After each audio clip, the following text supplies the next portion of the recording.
And we are live. Hello to all my guys, gals, and non-binary pals of audio and also video podcast land. And welcome to another exciting episode of the Bi-Conics, a wrestling podcast where we talk about the professional wrestlings and have a nice, calm discussion about the topics. Fuck that. No, we don't. Why am I lying to you?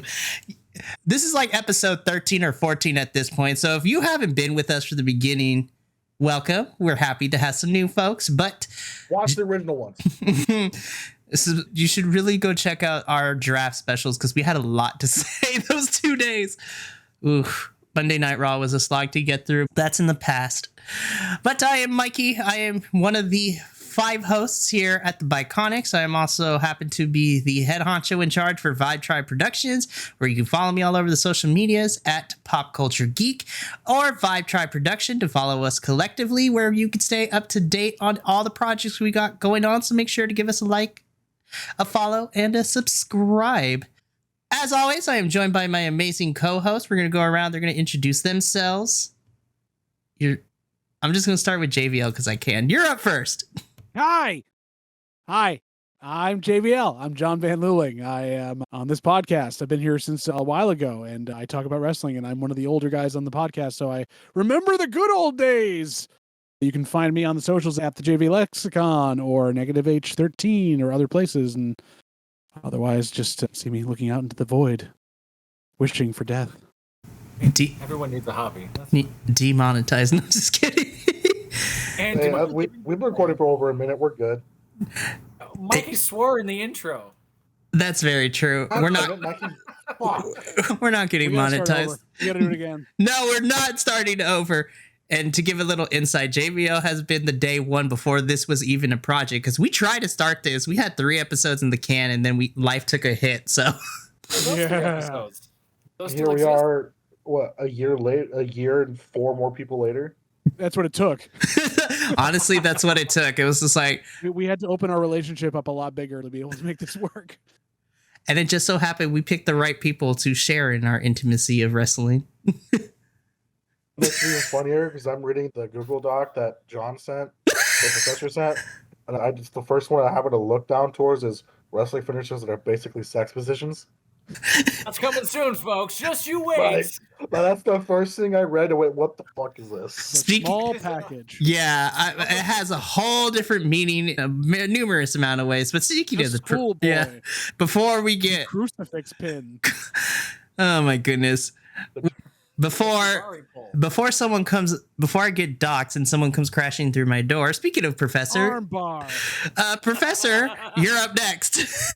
My name's John. I'm affectionately known as the Professor. I'm on a handful of things here with the Vibe Tribe. I'm working on a few YouTube lists here, which you've just heard the topic of one of them. You can find me on the TikTok. I started making things there. I tell stories from time to time as well. And my last name has 11 letters. Good luck with that. I just wanted Scrabble with it earlier. It was great. It was 157 points. They look great without beards, guys. Like, without beards. There's photos out there of us without beards. Good. You hear the beards on the podcast. They're so orally just amazing. And last but certainly not least, rounding out the third of the bearded trio, not including me, is Minnie. The Beardos. I almost said his government name on this podcast. We're 3 Beardos. There we go. How's it going, guys? I'm Minnie Moss 218, also known as my government name is Evan. I really don't care what you guys address me as. You guys can catch me out here in the Vibe Tribe. I run A Walk Among Gods. I'm in the Academy. I do things here. But right now, we're on the best wrestling podcast you guys can check out on this side of the Mississippi or the other side of the Mississippi, because we're on both sides of the country. That's right. This is the Bi-Conics. Yeah. Yeah. Let's just talk about that for a second. So, that ass. It's America's ass. That is all I will say. This random conversation that happened out of nowhere. By the way, check out this ass. Like, what? Yeah. Yeah. Tell me where I'm wrong. It's great checking in on. I was dealing with a lot of family shit over a course of 5 or 6 days in a row, and every now and then jumping on the group chat and catching bits like that. Oh, that makes me laugh. What are we talking about? Random GIF. Exactly. I don't know what that is. Oh, there's LA Knight. Yep, that's America's ass right there. What are we talking about? Why am I saying this out loud? He's gonna win Money in the Bank, guys. Watch. This is a tangent. I agreed that, what was this, a few months ago we were talking, LA Knight needs to be pushed correctly, and the Gatorade Bray Wyatt, what the fuck is this match? Not work. Maybe set him back a year.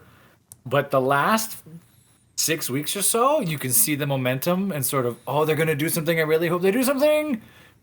I agree with JVL. Like, they owe him something for not booking him in LA when they had the chance for WrestleMania.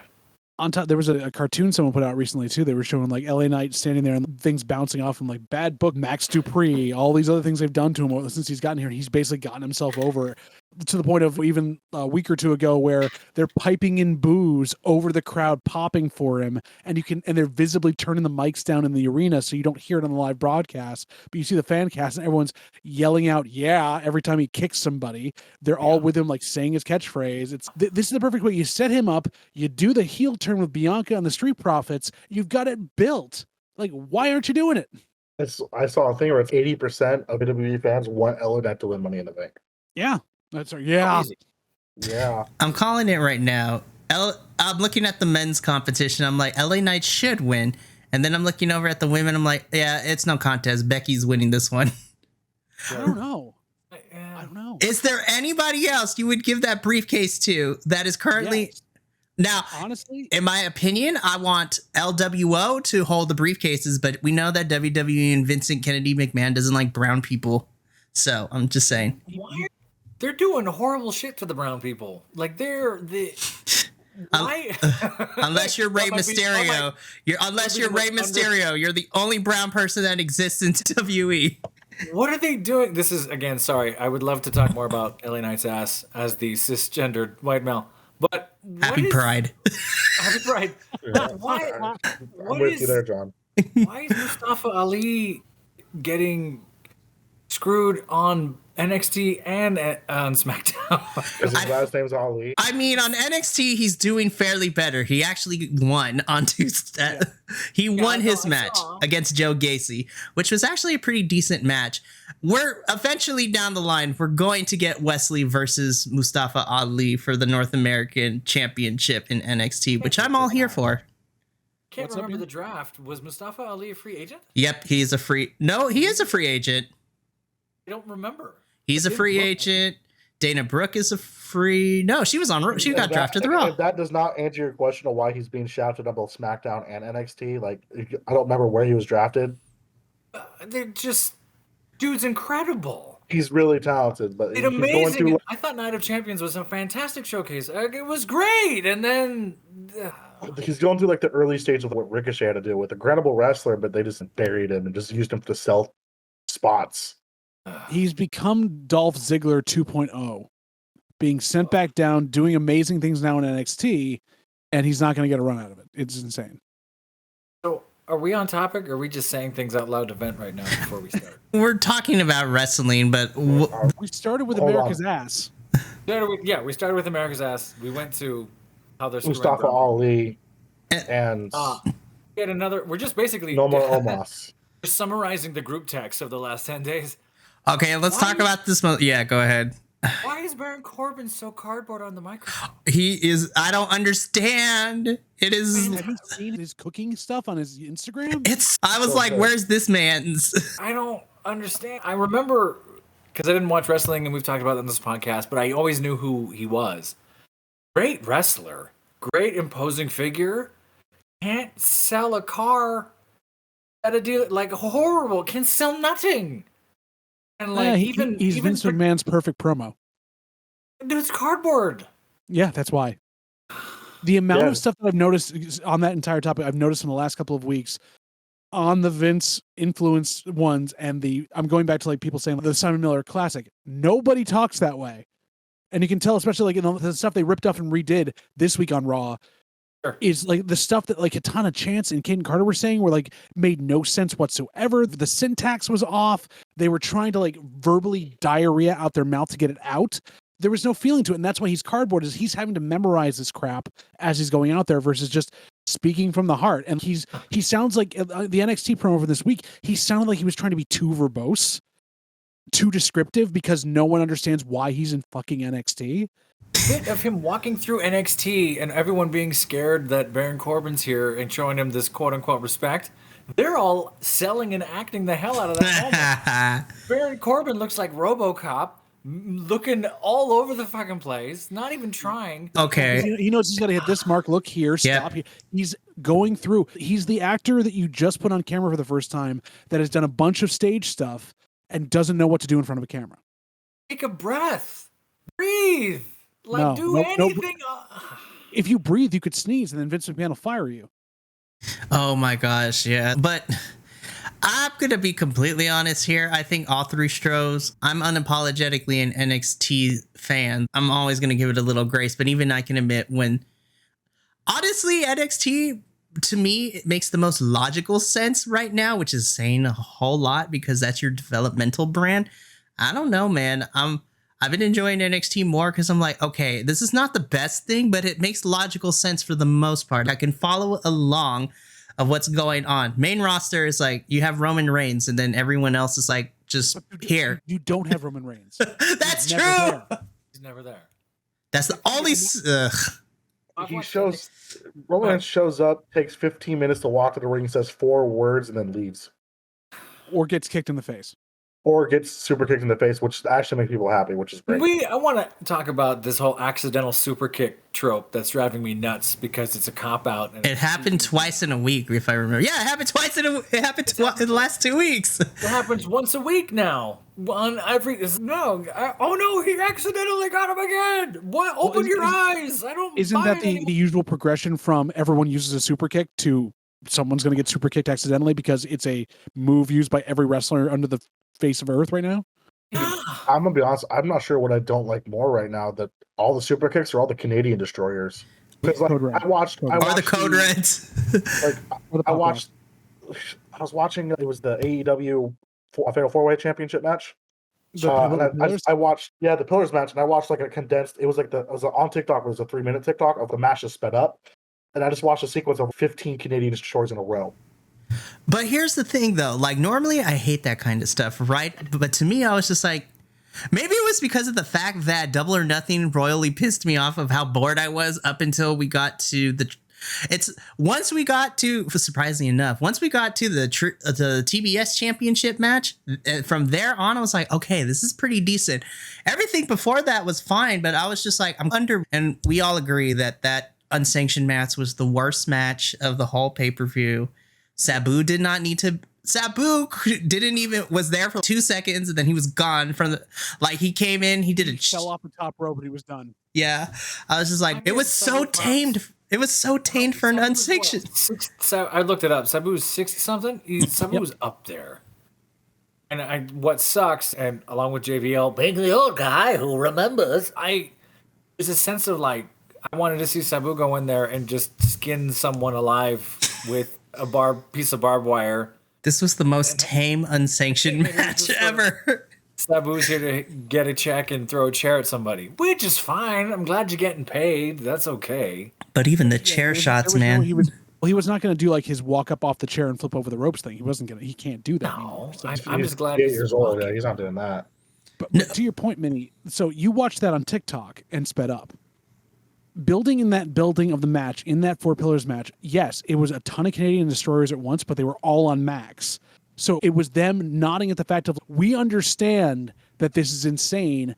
We're going to go to the top of this of you can hit one, then I can hit one, then I can hit one. And that made sense storyline-wise, having built to that point of the frustration of all 3 of them hitting moves on MJF and nothing going down. So to the point where they did 3 freaking Canadian destroyers. And also, props to MJF for taking 3 Canadian destroyers. It's definitely a lot. That move is a lot more like doing it over and over again is a lot more than taking 14 super kicks because it just is cool. Right. Yeah. Taking 3 Canadian destroyers is a lot. I definitely. Yeah. Also, shout out to the microphone work too during that match because I was laughing so hard. It's like MJF is like, Snatch, what the fuck? I've never popped so hard. It had been like in other matches where like the super kick is done to like random people throughout the match. If you're in like a ladder match, someone gets super kicked, then someone else gets super kicked, and that's boring. If it was like Canadian Destroyer, one person, and then somebody else did another Canadian Destroyer, and like shown as like a regular move, that's when I'm with you. Like it's just not good. But in the context of that specific match, it made sense of we're all gonna do this thing to this one freaking heel beat his ass, and so it fits like narratively into it, and so it's a little I feel it's a little different than the super crap, which is it's a mid move. It's a move that you get people that take it well, that don't. You get the accidental kicks and stuff like that. It's literally become like a brick or a chop. It's not. I don't know the name. That was such a good finisher back in the day. It's Minnie might know the name of this because I can't quite remember. There's a name for a move where the person who it's being done to is doing all the work, like a Canadian destroyer. So basically, MGF is the one doing all the work. It's just you got to get over and jump, right? So MGF doing that so many times is a Herculean task. It could be like a sunset flip. That's there's a term. There's a term in combat. This type of move where it's done in the inverse, where yes, I'm doing this to you, but you're the one that is actually going to lift up and do the thing. And I have bad podcasting. I'm not going to look it up right now, and I'm sure there's someone out there who's screaming it in. I have no idea. Yeah. To the people that constantly message us and tell us how great we're doing, let us know in the comments what exactly is happening. Okay. If you haven't messaged us, please message us and tell us how good we're doing. We need the reinsurance, guys. We do. Shout out to Amador, who had a whole hour conversation with B and JVL the other day, just on the pure chaos that this podcast is. We got some great feedback on the podcast. People who I know listen to it, actually. Your hot friends. My hot friends, who you might see on this podcast someday. Hey, hot friends, if you're listening, there's a few hot friends on We need the clicks. We need the clicks, honestly. Okay. Give us our thumbnails for YouTube. There is a psychological study where if you have hot people on, it's more clicks, but we don't got time to go into that. Speaking of, okay, so I have that close little JBL. Where are we? Where did we go? I'm gonna tell you what we're gonna tell. I'm gonna tell you where we're gonna go. No, we're not Italian, but okay. I've been sitting on this for the last couple of days. I thought about it. Charlotte Flair? Yeah, let's just go there. Okay. So. Because we were off camera, we were talking about what happened on SmackDown because not a lot happened. I have questions because I'm trying to, outside of the Bloodline storyline, I don't understand what the point of having the Yes Boys be a part of it, but it is what it is because they're shitty heels. But Asuka gets the new designed women's title. It is officially called the WE Women Heavyweight? No, not Women's Heavyweight. It's just the WWE Women's Undisputed Women's Championship. Listen, WWE hasn't made a great belt in a very long time, so at this point, I don't really critique on the aesthetics of it. It is what it is. It's nice to see. It's nice. Here, forgot the announcer's name. The British announcer who's on SmackDown. Wade Barrett. Who's really funny. Oh, look at it. It's beautiful. You can tell I don't believe it. Wait. Yeah, look at that beautiful belt. That looks honestly exactly like the belt. Wade Barrett is just, bro, the British wrestling scene has some beautiful titles. Go take a look at Progress Wrestling's titles. They're pretty good. But the point being, so Adam Pearce does this whole ceremony, and good on Asuka for getting the new design title. Like, homegirl deserves it. And then it's not even a second, but while it's being put on her, Charlotte Flair's music hits. And basically, the segment's, Asuka versus Charlotte. And I'm like, God damn it. We can't think of anything else. Let's do this again because Asuka's lost to Charlotte 3 times in a row. And I want to say, I'm actually going to defend Charlotte on this one. I don't blame her. I blame the book. No, hear me out. Here comes JVL. He's pulling the ear out. What you say better be good. See, I blame the bookers in the sense that they're booking this, but also they are giving into her pedigree because of the name for it. They can't stand their ground and be like, no. So let's just talk because Can I ask you a question? No, I'm just kidding. Go ahead. Outside of the Charlotte Asuka thing, we now have 2 undisputed titles, but there are other titles on the same level as them in the company. How are they undisputed? You're talking to the same company that had the SmackDown Women's Champion on Raw and the Raw Women's Championship on SmackDown for how many weeks? That just says brands, and that's the thing. I understand they're brand specific, but you can steal them back and forth. You're not in the name of the title on the placard saying this is the undisputed title. You cannot dispute that this is the title, except that we have a dispute because there's another title of the same lineage and length and height of this darn thing. We agree that Rhea's going to get the women's heavyweight championship. Eventually, there's going to be a believe title it. that says, this is literally the title. No, literally, this one is the title. No, literally, that one. And they're all belts that say literally the title. It's 4 different belts that just goes all the way down the person, basically, to be able to literally thing. And Roman's going to hold it for 945,000 days. And he's gonna do the Rambo thing. He's gonna be hella old, and I think so. And we might have talked about this on this podcast. Similar to boxing, there came a point in the '90s where the titles didn't mean anything because there's 50,000 titles for halfweight classes and cruiserweight classes and mixed up stuff like that. And it was just to make fun of professional wrestling. The titles don't mean anything. Look how many titles they have. Look at your sport. They're garbage. It's hard for me to watch UFC because the titles don't mean anything. Because like Roman Reigns, they defend it once every 2 years. And we make you Conor McGregor's a millionaire and fought once. Like, it's bullshit. That's why PFL's dope, but that's a whole different conversation. I like a whole different conversation. Respect PFL and one championship and all those other promotions. They want to put belts on each brand, but yeah, I don't think they can think of any other word other than undisputed. I think it's like buy a thesaurus. They could have used the word. It's Vince McMahon who got mad at a burrito. Do you think this is really gonna he's gonna buy a thesaurus? Unified. It's not unified. This is the WWE The unified one on Roman World Heavyweight is. Championship.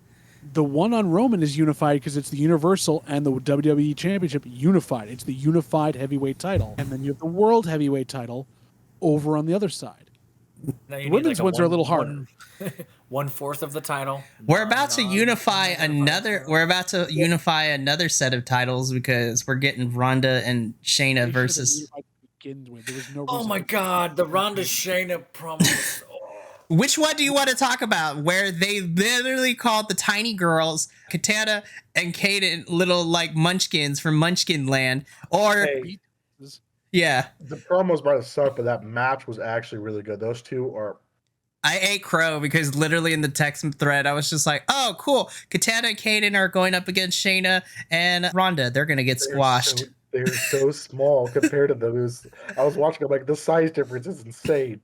I remember telling Minnie this when he called me on Friday when we talked about this briefly. I was just like, those are really like, that is the actual that is an actual women's tag team you have in WWE. Like, this is their bread and butter. They have been mastering their craft for the last 4 years, and they actually work as a team and do tag team stuff. But they also looked like they wanted to be there. Exactly. They did an intensity.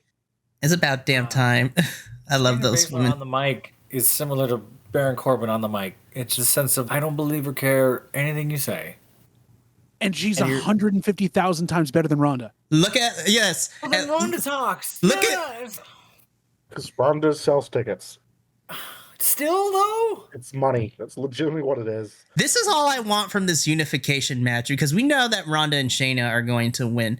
I just don't want it to be a squash because Isla Dawn and Alba Fire, I'm just like, I love those two women individually. But oh, the match where they won the NXT, we watched that match live where they won the NXT belts. They're really good at what they do. That women's match, that women's tag team match was pretty decent. It just sucked to where it was placed on the card because this came right after the unsanctioned match between Grayson Waller and Johnny Gargano too. And that preceded also before that match was the Fatal 5-Way for the North American title. I'm like, you can't follow that with those two matches. Probably one of the best matches of both days of NXT and WrestleMania. God, that Fatal 5-Way. Professor. One thing I did notice, though, like you're saying, Shayna's terrible on the mic in that respect, and she can't do much like that. I've watched her on the other like online stuff she's done in Twitch and like Up Down. It's not any different. That's actually how she talks and how she relates. So that's why to me, I'm like, there's a hard way to, if she can't get past her own being herself. Sure. How is she going to get better? Not to totally dissect someone who, I don't want to say she's struggling, but not to sound like I'm punching down, because that's not what I want this to sound like. You have to put these, I'm going to say this, and Vince would never do this, and you guys know, you have to put these wrestlers in a position to succeed, not embarrass them so they grow. And anyone who's a teacher, Mikey, you'll understand this too. Days of, I'm going to frustrate you until you quit or grow, it's not going to work. And particularly you're doing it live and everything's at risk. So you're just going to burn burn out your audience base. We just, people on the mic don't learn anything. Within the last year and a half, we just saw that happen to somebody who left and is currently your AEW Women's Champion. That's what happened with Toni Storm. because she and Charlotte were in the stupid feud, and every single week Tony was getting embarrassed, like getting pies thrown at her, being called short. I was still mad. And back in the 90s, maybe even the 80s, they would just not have you talk.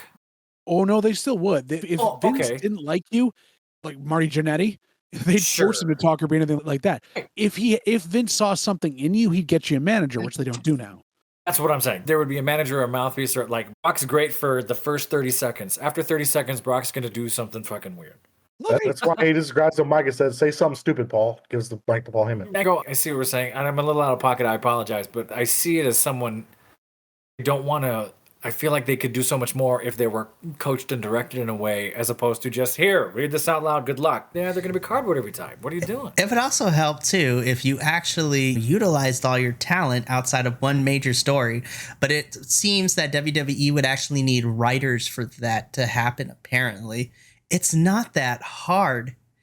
And that's why I'm enjoying NXT, because I still have lots of questions. I still have lots of critiques. And I thought NXT was going to be doomed for a little bit because literally the draft, as I put it in heavy air quotes, it really took a lot of big players that I could, like the important people that have been making NXT happen the last year and a half or so.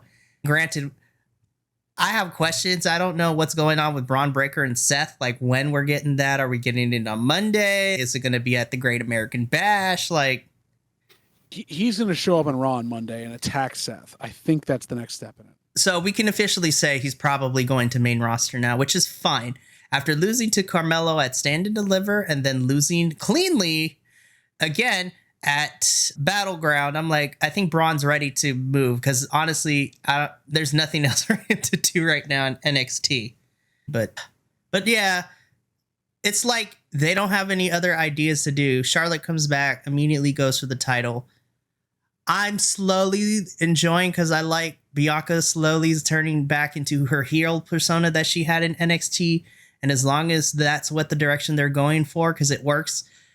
Because the shit talker Bianca Belair, like, I'm the baddest, I'm the best. I was like, girl, like, it gave me those iconic moments. I was like, having her be heel would be great. And then, honestly, turn Montez and Angelo Dawkins heel too. Like, they don't have to be completely. I think so. Not even like super heelish, because you can just have them be the archetype of the shit talking, confident heels, because that will also work. I agree. I feel like they've held back some, because they're fun as hell. I love watching them. They're probably my favorite top 2, 3 tag team to watch, period. Since I've started rewatching in the last year. Every time it's just electric. But I feel like they've been tamped down.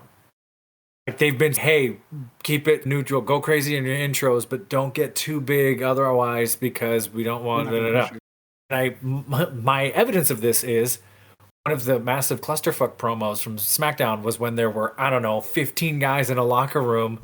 Sammy and Kevin were just trying to talk to each other. Kevin Owens is my hero. He's like having he's having a whole ass panic attack. It's great. It was crazy. I was like, what the fuck? Being tired of old school wrestling shit and just it's the funniest thing ever. I was gonna say, makes this funny, breaking the fourth wall. I was just trying to talk to my friend, and all of you showed up.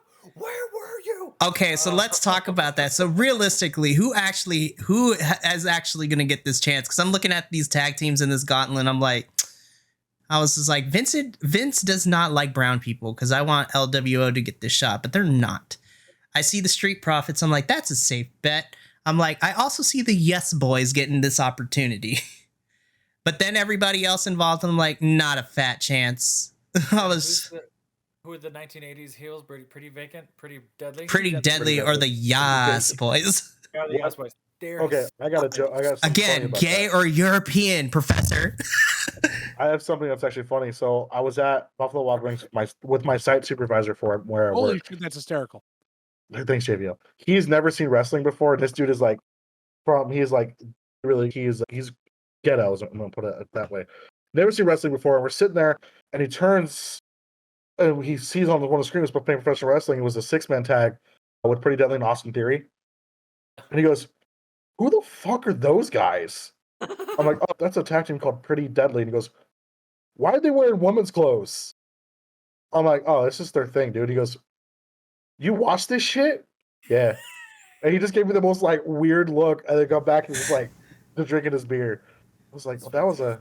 I kid you not, like us in the professional wrestling, those of us that watch it, like to us, this crazy ass shit is normal. It was like, yeah, that totally makes sense. You have Pretty Deadly and basically like not even crop tops. It's like barely a crop top.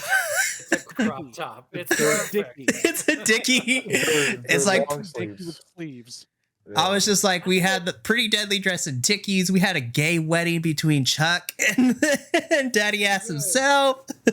Those two are those are the heels I grew up watching and hating. Were those really pretty? Look, it's an echo of the Hollywood Blondes. Like it's perfect. The Body Donnas. Yeah, Body Donnas. So good. You know what, Professor? That is an excellent segue because that's what the remainder of this episode's going to be. Hey, let's do it. We're just going to talk about all the things that we love in professional wrestling. Prior to the recording of this episode, I had all of my co-hosts do a little bit of homework or at least wing it for the next 2 hours or so. And we, as a crew, wanted to dedicate most of this episode for you, the listening audience, to get to know us a little bit better. You got to know us a little bit when we reviewed the end of 2022 in the year of professional wrestling, where we talked about our likes, our dislikes, who our favorite male and female wrestlers were of the year. But now we're going to extend that category a little bit. So we're all going to have a discussion, and we're going to go down of who our favorite, all-time favorite, top 5 male, top 5 female, favorite matches, favorite gimmicks, favorite archetypes, wherever the conversation decides to lead us. God damn it. What? Nothing. I'm just filling out the rest of it as we're going along here. I'm doing my homework later. Oh, procrastination, IRL teacher here. Hi. So the procrastination is real. The hard thing too is if you could talk to yourself for 3 days about one of these, right? I may have. We know you did. From 1995 until 2000, it was this. But from 2001 to 2000, they had a great. So it's nailed down specifically. It's tricky. I asked Mikey specifically in the first couple of categories, I'm like, did you mean current or did you mean all time? And I was like, a little bit of both. Longer. I was like, a little bit of both, but whatever you want. There is no right or wrong answer here, unless you say something out of pocket, then you're wrong. But if anyone says Hulk Hogan, they're off the podcast. Yeah, you're off the podcast. Good. Terry Bollea. God. Good save. Oh no, Joff! I am sorry. Minnie, Joff is gonna have to edit around that part. Don't make the job harder for the man. Totally. Why would you edit that? That was hilarious. Like you say, Hulk Hogan, you're off the pockets. God damn it, leaves. Here's the thing. Oh no. Oh my God, Joff, I am so sorry because it takes him a while to get everyone masked individually into the frames. There's gotta be a way to program a Discord, third party, whatever, that just has a trigger word. And if you say the trigger word, you get kicked off the server. Be like, leave. Hulk Hogan. Anyways, so now that we're still going to do shits and giggles as the rest of this episode goes on, but I'll go. I guess I'll go first just to get it out of the way. So this one was a little bit tough because most of my favorite wrestlers, male and female, tend to come from the last 5-7 years or so, like when I really started getting into wrestling, because I'm familiar with the all-time greats of the different eras, but this one was tough. So I'm going to start this off with my number 5. This one's actually going to be a weird number 5. So this one is good. I'm the only one that probably knows this individual because I try to keep up with independent wrestling. I'm Mikey. I watch independent wrestling. I watch NXT and I watch Impact and all these other fun things. Did you pick 5 instead of 1? Did no one read the prompt? I said pick your top 5, but if you only picked, says pick your favorite. John, read the line above that where it says pick the 5 of every category. And then you see, I did the bad student thing. I went right to the question, not the. All right. Do we want to do 5 male, then all of us do the 5 male, then go to 5 female, not all at once? All do 5 males, and then let's all do 5 female. And then it's a long weekend, JVL. It is a long weekend. God damn it. Anyways, my number 5. Joint's acting up. I don't know if I can do this all. My number Ski team. my Ski nu- team. my number 5 wrestler comes from Progress Wrestling. I'm a sucker for like weird ass character choices, and I'm gonna give it to Cara Noir as one of my personal favorites. If you don't know who that is, look it up on the Googles. Wrestling style is very fun. Fuck it, he's literally the British version of Stardust, but like he only dresses up in this character for the big pay-per-view matches. Otherwise, he just dresses normally. He has full-on makeup, and he comes out like Dalton Castle with the wings. He is known as the Black Swan. It is incredibly weird, but he is my number 5. So there, I got through that despite all the shenanigans. I hate you so much. All right, we're going to popcorn this so I get to pick. So JVL, you're up. Number 5. Wow. So for me on these, one, I didn't know if I was doing current or not, but I'm doing these based on like sentimentality versus maybe even because we all know the greats of all the things we've gone through that like that type of thing. And they may pop up in here, who knows? But my number 5 wrestler of all time, male wise, in WWE specifically, right? This is WWE specifically. Sure. We're talking about independent there, but I remember the categories on the sheet was WWE and non-WWE. So I'm just confirming which category we're in. You know what? I can rectify that, but the rest of my picks will be WWE. So let's just start there. I just trying to like figure because I did the homework. I just Go. Number 5, WWE. Go. Repo Man. No, honestly, for me, I can't be Simon Miller. I can't be Repo Man. I'm going back. This one is going back to my childhood, but like growing up in the late 80s, like early 90s, the first kind of little bit that went around there. And it's not to do with skill or anything else or something else to do with it, but I always loved watching the $1 Million Man, Ted DiBiase. Promo wise, even in the ring, he was really good. I really enjoyed that as a concept. Now, him as a person now, total piece of shit. Like, we already know that's going on. Like, full piece of shit. But Sure. that character worked so well, and it was the one I had to hate him. He was against all the good guys when I was growing up. He was amazing. He was so good at pulling you in and keeping you involved, and he was not given any credit for it. So that is my number 5 pick. WWE. Yes, WWE. Alrighty. Professor, you're up next. Number 5. Number 5. I'm glad I had too many picks then. I will also Too go all the way many back to my childhood. I actually, since I'm old now, I can't remember a lot of this wrestler's matches. I remember this wrestler's gimmick and attitude and how much fun they were having. I actually had their toy when I was a kid in the 80s, and I remember playing with it and just loving this guy. It was Coco Beware. Oh, If you don't know Coco Beware was a massive, gorgeous black man who walked out there with a giant parrot in beautiful white suits and colored hair and whatever, and just had these awesome promos and attitude. He was a great worker in the ring. Was in the got in the Hall of Fame. I want to say I don't even know if I have anyone else. A little while ago, but not a bad. I haven't heard a bad thing said about him as a worker and performer. Parrot was a dick. The parrot was an asshole. The parrot was parrots are probably assholes, but always super fun. And I always remember tuning in and watching on early Saturday mornings when that's when wrestling was a thing, and watching Coco Beware. And I remember getting that toy and being like, I love this guy. This is great. So if we're going top 5, for me, I'm starting there. And last but certainly not least, number 5, Minnie, who you got for WWE male? Number 5, I have the Shockmaster. No, WWE. I'm just messing around. No, Fell on his ass. I He still was when might he was get Tugboat. I still might get some shit for this, but my number 5 is Chris Benoit when he was wrestling. Retweeting right now. It's because I grew up watching a lot of before he went a little nuts, but that's a whole different story. Just a little as an understanding, but I did watch a lot of him. He was one of my favorites. Watching him win the title, going out there and hugging Eddie, everything else that he did as an in-ring performer, one of the best of his era. As a person, we all know what happened there. We're not going to talk about it. But as a pure in-ring performer, he's my top 5. I feel like the Paul Heyman sentiment, which you might have seen, where there's someone in the crowd that's asking him about Chris Benoit, if you've heard that. That kind of speaks for a lot of fans, where incredible worker, incredible performer. But fucking. But fuck you. Yeah, exactly right. Yeah.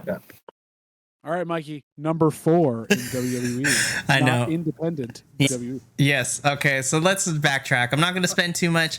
My number 5 for WWE, I'm actually going to piggyback off Minnie. Chris Benoit was also my number 5 in WWE. Oh, look at that. So I don't need to say it. My number 4 is actually So here's the thing. So there was a period of my time where I started watching when I was in high school and I was watching wrestling. This was in the like 2009, 2010, 2011. And then once I went to college after that, I stopped and didn't get back into it until 2015, 16 or whatever. I know there's a lot of controversy surrounding this individual, but I really enjoyed a lot of their work. My number 4 for WWE, and just specifically his time in WWE, I have to go with Punk. CM Punk is my number 4. I think for me personally, I think what won me over was the Straight Edge Society bit was great. But I think what set it over was the pipe bomb and then his feud with John Cena that kind of solidified it as, oh, damn, this is amazing shit. This is professional wrestling storytelling and nonsense that I love so much. My number 4 for WWE is going to be CM Punk. Cornelius Magnifico Punk. His first name's Cornelius? That's unfortunate. It is. It used to be Yukon Cornelius, but that was a little too much. I really enjoyed his stupid character on Stephen Amell's show Heels as the Possum Man. It's so fucking... The Possum Man was so good. And he's coming back for season 2, so it's going to be fun. There we go. He doesn't have to be on AEW all the time on Collision. Let's go. My number 4. My number 4, this is jumping to the Attitude Era. There's the usuals up there. Austin, Rock, Undertaker, all that stuff. Taker means a lot to me in a lot of ways. But I feel like on this list, like he's a favorite of mine, but he wouldn't make the list of like ones that really spoke to me as being that part. It was just fun to watch. My Attitude Era guy that I have to put here at number 4, not Benoit and other things, it was Edge. Early Edge. Because I watched him from when he started as like the silent, like autistic character that basically came through the crowd all the way through till Brood Edge to he went to Goofy Wrestling with Christian. He ran the gamut through my entire time of watching this, and then losing him after being the Dick Rated R Superstar for so long and like hating that, and then his comeback at the Rumble, and like there is so much emotion tied to him because he's one of the few that I've watched his entire career from start to finish. I've been aware of it, and just seeing the growth, the change, hearing about him as a human being, as much as he was an asshole in real life with the whole stuff with Lita, and then like how he's grown since he's actually become an adult and figured his own life out and all that stuff. It's crazy to me that this man has given so much to the business and also to being an ambassador in so many ways to the sport. So Edge is my number 4. Crazy as much as we don't like him. His interview on the Logan Paul's podcast, really good. So good. I'm upset that I actually like some of the wrestlers that have gone on, and I'm watching these interviews. I'm like, damn it, Logan Paul, I hate you, but this is a fun interview. All right, Professor, who you got for your number 4? So my number 4, I had to differentiate between a WE era and a WCW era. I'm going to go, for me, because this is when I was watching a lot of wrestling, WCW Razor Ramon was cool as hell. And even as the heel and bad guy, which of course I knew good guys and bad guys and whatever then, but I just never saw Razor Ramon as the heel. I always sided with Razor Ramon. I was always like, yeah, I agree with you. I'm all in. Yeah, you're just going to put good guys through tables, and I'm going to be okay with that. And I love that guy. The attitude, the jokes, the being on the mic, I fell in love with that guy then, and I was very sad when he passed away, and I knew health issues and whatnot. And I think, and you could talk about this, before the NWO had 50 members, and it seemed like everyone had a different week of being in the NWO, when it was Diesel, Razor Ramon, and Hollywood almost said it, that's when I think that action was at its peak and was the most fun. On top of also having the most protected finisher in all professional wrestling, I think second. No, it's even more protected than the One-Winged Angel. Nobody ever kicked out of the Razor's Edge. Or the leg drop. Yeah, we don't talk about it. Was just one of the best. And then, to hear the real Scott Hall talk, and then to hear Razor Ramon and go, what? The character dedication and the talents of that guy, and genuinely taking care of folks, even though it looked like he was throwing them around like rag dolls and whatnot. He was one of the safest workers ever. Yeah, that's what everything I've heard has been like. Yeah, no one ever got hurt. Always took care of folks. Took the shot. 1, 2, 3 kid. Yeah. Yes. That's still one of the greatest matches. Pulled him out of the crowd and did this thing. So 69'd him. Incredible. So that's my number 4. Speaking of wrestlers who just recently passed away, RIP to the Iron Sheik. We didn't mention that earlier. Sheik's a big deal. Rest in peace, Iron Sheik. The greatest. Professor the fuck. Whatever. Yeah, that's unfortunate. Uh, He's such a good heel. I can't say rest in peace, Archie. the greatest Hogan hater of all time. And we stand him for that. We salute you. My number 4 is one of the greatest of all time, Eddie Guerrero. I didn't watch him for too long. I was really young when he was still around, but going back and rewatching a lot of his stuff, of course, everybody's imitating it now. You'll smack the chair to the mat, throw the chair to the other dude, knock down. That was incredible when he did that. Of course, the frog splash, everybody's trying to do that. A lot of mono wrestlers are basing their entire careers off what Eddie did. His tag team with Chavo back in the day was awesome. His match against Brock, where he won the title finally, incredible. Stuff with China. Yeah. Yeah. Just him battling through the adversities he did and coming back and still being able to perform at a level he did, changing his entire story around. But just an incredible person, an incredible wrestler, one of the greatest of all time. My number 4 is Eddie Guerrero. This top 5 thing sucks because there's so many other wrestlers I want to put on here, but I'm like with JVL, like who spoke to me more than, like I talked about earlier, how like I love John Cena because I watched him debut. He's not even in my top 5, which is crazy for me. How did you watch him? I watched that episode of SmackDown. You watched the SmackDown, but how did you see him? How did you see him? No, that was before You Can't See Me. That's when he was still visible. He was the prototype at that point, yeah. Yeah, he was still the prototype, doing the proto bomb. Yeah, that was pre You Can't See Me. I love it. Alrighty. So WWE number 3 for male superstar. Okay, I want to put it just you know what? Fuck it. This is going to be with a caveat. My number 3 is going to be Jeff Hardy, but I'm specifically talking about Jeff Hardy between late 2007 all the way through 2008, because when we know that Jeff Hardy has had his issues, still has his issues, but to me, that era of Jeff Hardy was the one that spoke to me the most, because I remember going all the way back doing my history of professional wrestling. That was probably my favorite version of Jeff Hardy because, and this is to me, this is one of the pivotal wrestling moments of when you talk about wrestling history for me personally. This one is like a key point of, this is how you build a story. This is what it was. And that's when Jeff won that WWE title at Armageddon in that triple threat between him, Triple H, and Edge. Like, that match alone was good, but leading all the way up to it, the story bits of it is what made me like Jeff Hardy. Is like he constantly kept getting screwed. Triple H was being Triple H. Edge was being a dick as usual. And then Vladimir Kozlov got involved in somehow, way, shape, or form. But the point is that the goalpost kept getting moved for Jeff, and leading into that pay-per-view, time and time after again, he kept proving that he was getting screwed for different reasons. And then him finally winning that big one solidified it to me as, damn, this Jeff Hardy is amazing. Fast forward, he had to vacate it because of more issues a couple months later, but that's beside the point. Leading up into that Armageddon match made me realize, I was like, Jeff Hardy is a badass. And, you know, that's my reasoning of why he's my number 3. Just the storytelling leading into that match and just him showing the audience and getting them back on his good side. Because when he came back from all his issues, when he got in trouble, the fans were not feeling him. And so he had to earn their trust back.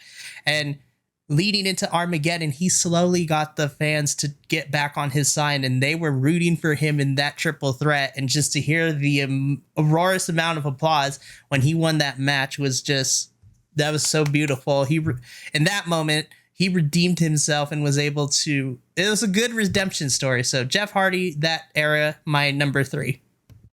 All right, my number 3, going WWE here. It's piggybacking off something Mikey already said here. It's Cheesemonger Punk. Same thing. That run in the 2000s got me back into wrestling after a long pullout. Like, basically, I lost interest, wouldn't watch for a while, and his matches, his stuff in the ECW brand, and then on from there, I could not help but watch. Him coming back at AEW recently in the last couple of years, yes, for all the problems that it's caused, I was, like Ollie Davis, like emotionally attached to him coming back to wrestling. Like, he embodies what wrestling was, getting me back on board with it. So Chester Montgomery Punk, thank you for what you've done. Chester or Cornelius? I'm going to every name for CM. Cheesemonger's the best so far. Cheesemonger's a good one too. Cheesemonger's a good one. Oh my goodness. Top 5 lists are so hard because there's people that should be on this list but aren't. But again, it's based on us individually. With that qualifier, my number 3 is Stone Cold Steve Austin because I watched wrestling off and on. What? I watched wrestling off and on as a kid, and then I got into high school, and everyone watching wrestling when I was in high school, and Stone Cold, like I had to watch Stone Cold every time. Again, similar to when I was really watching, and just when Stone Cold started, Stone Cold was this heel feuding with Bret Hart and everyone else. I was like, no, I don't see you as the bad guy. You represent everything that I think is right in the world because I was a teenager and hated authority. So all those matches that I remembered seeing, the promos were always so good. He threw The Rock off a bridge. He killed a man on TV. Yep. Fighting Vince McMahon, hitting with a bedpan in the middle of a hospital room. His fight with Booker T in the grocery store is like one of the most iconic fights in wrestling history. What's so great is when you have a character that is so specific and real in a way, you can put Stone Cold in any absurd situation and it works. You go, oh yeah, I totally believe that's exactly what would happen. In Stone Cold, Steve Austin has just aged gracefully. He's such a statesman of the sport and the history and of that time and the interviews and podcasts and all the work that he's doing. I'm glad he's getting paid now. I'm glad that he doesn't have to go back in the ring with 3 bad knees and still fight. He found one he brought with him that's also bad. It's just, The crazy thing is he still puts up good matches. Like one of my top matches of last year was his match against KO at Mania. Sure. Like still awesome. And is willing to put his body on the line, willing to feud with anybody, everybody. So and for the listener at home, also, the professor is cosplaying as him right now. It's this is why I had to shave my head because this is actually funny you bring that up. When I was making the decision to finally shave my head, it was like I have to do it. There was that tiny bit of me that was like, "Are you sure? Don't you want to look like a balding clown for the rest of your life?" And I looked at pictures of bald men, and the first 3 were Stone Cold, Patrick Stewart, and I can't even remember the third, but it was like, oh, I have to. I'll look like Stone Cold. Yul Brynner. I think it was Idris Elba. I think was the third one. Someone in there was, if I'm like y'all, fine, I'm shaving my head. But Stone Cold's my 3, and it's really hard because if he's my 3, then how do you get higher? That's where I'm at. Number 3 was hard for me. There's 2 that I don't know where to put them with 3. So I'm putting both at 3 because I don't care. It's my list. One of them is Edge. So tie for 3 is one's Edge because he's the one that first taught me how to hate a heel. Because I fucking despised Edge when I first watched him. Now I love this man. And the second one is RVD. One of a kind. Watching him was also awesome, and that's where I started really liking high flying wrestling. I was watching RVD. So because I both started watching around the same time. Edge is really it. Edge, we all know, talked about him, one of the most amazing people on the planet, and RVD. Unfortunately, was getting pushed and didn't get pushed, which still sucks. But his one night stand against John Cena, one of the biggest pops of all time when he won that match, holding the ECW and the WWE Championship at the same time. Incredible. If you don't have a chance, watch that match. ECW one night stand, awesome. And yell at JBL the whole time because he's an asshole. It's JBL, yep. Yeah. Number 2. So technically, this is part of WWE because for my number 2 pick, I'm going to be heading down to the NXT brand. And here's the thing. So Black and Gold, Nickelodeon Slime Color 2.0. Now we're in the stages of 2.75 at this point. But there have been a lot of great wrestlers that come out of NXT, both in Black and Gold in this current iteration. But looking at everything, I think the one that has been consistently great since joining NXT and being signed to WWE NXT, my number 2 is going to your current NXT North American champion, Wesley. For me, I'm familiar with Wes's work outside of WWE before he got signed with WWE because he is currently still part of the Rascals, which is him, his tag team partner, and Trey Miguel.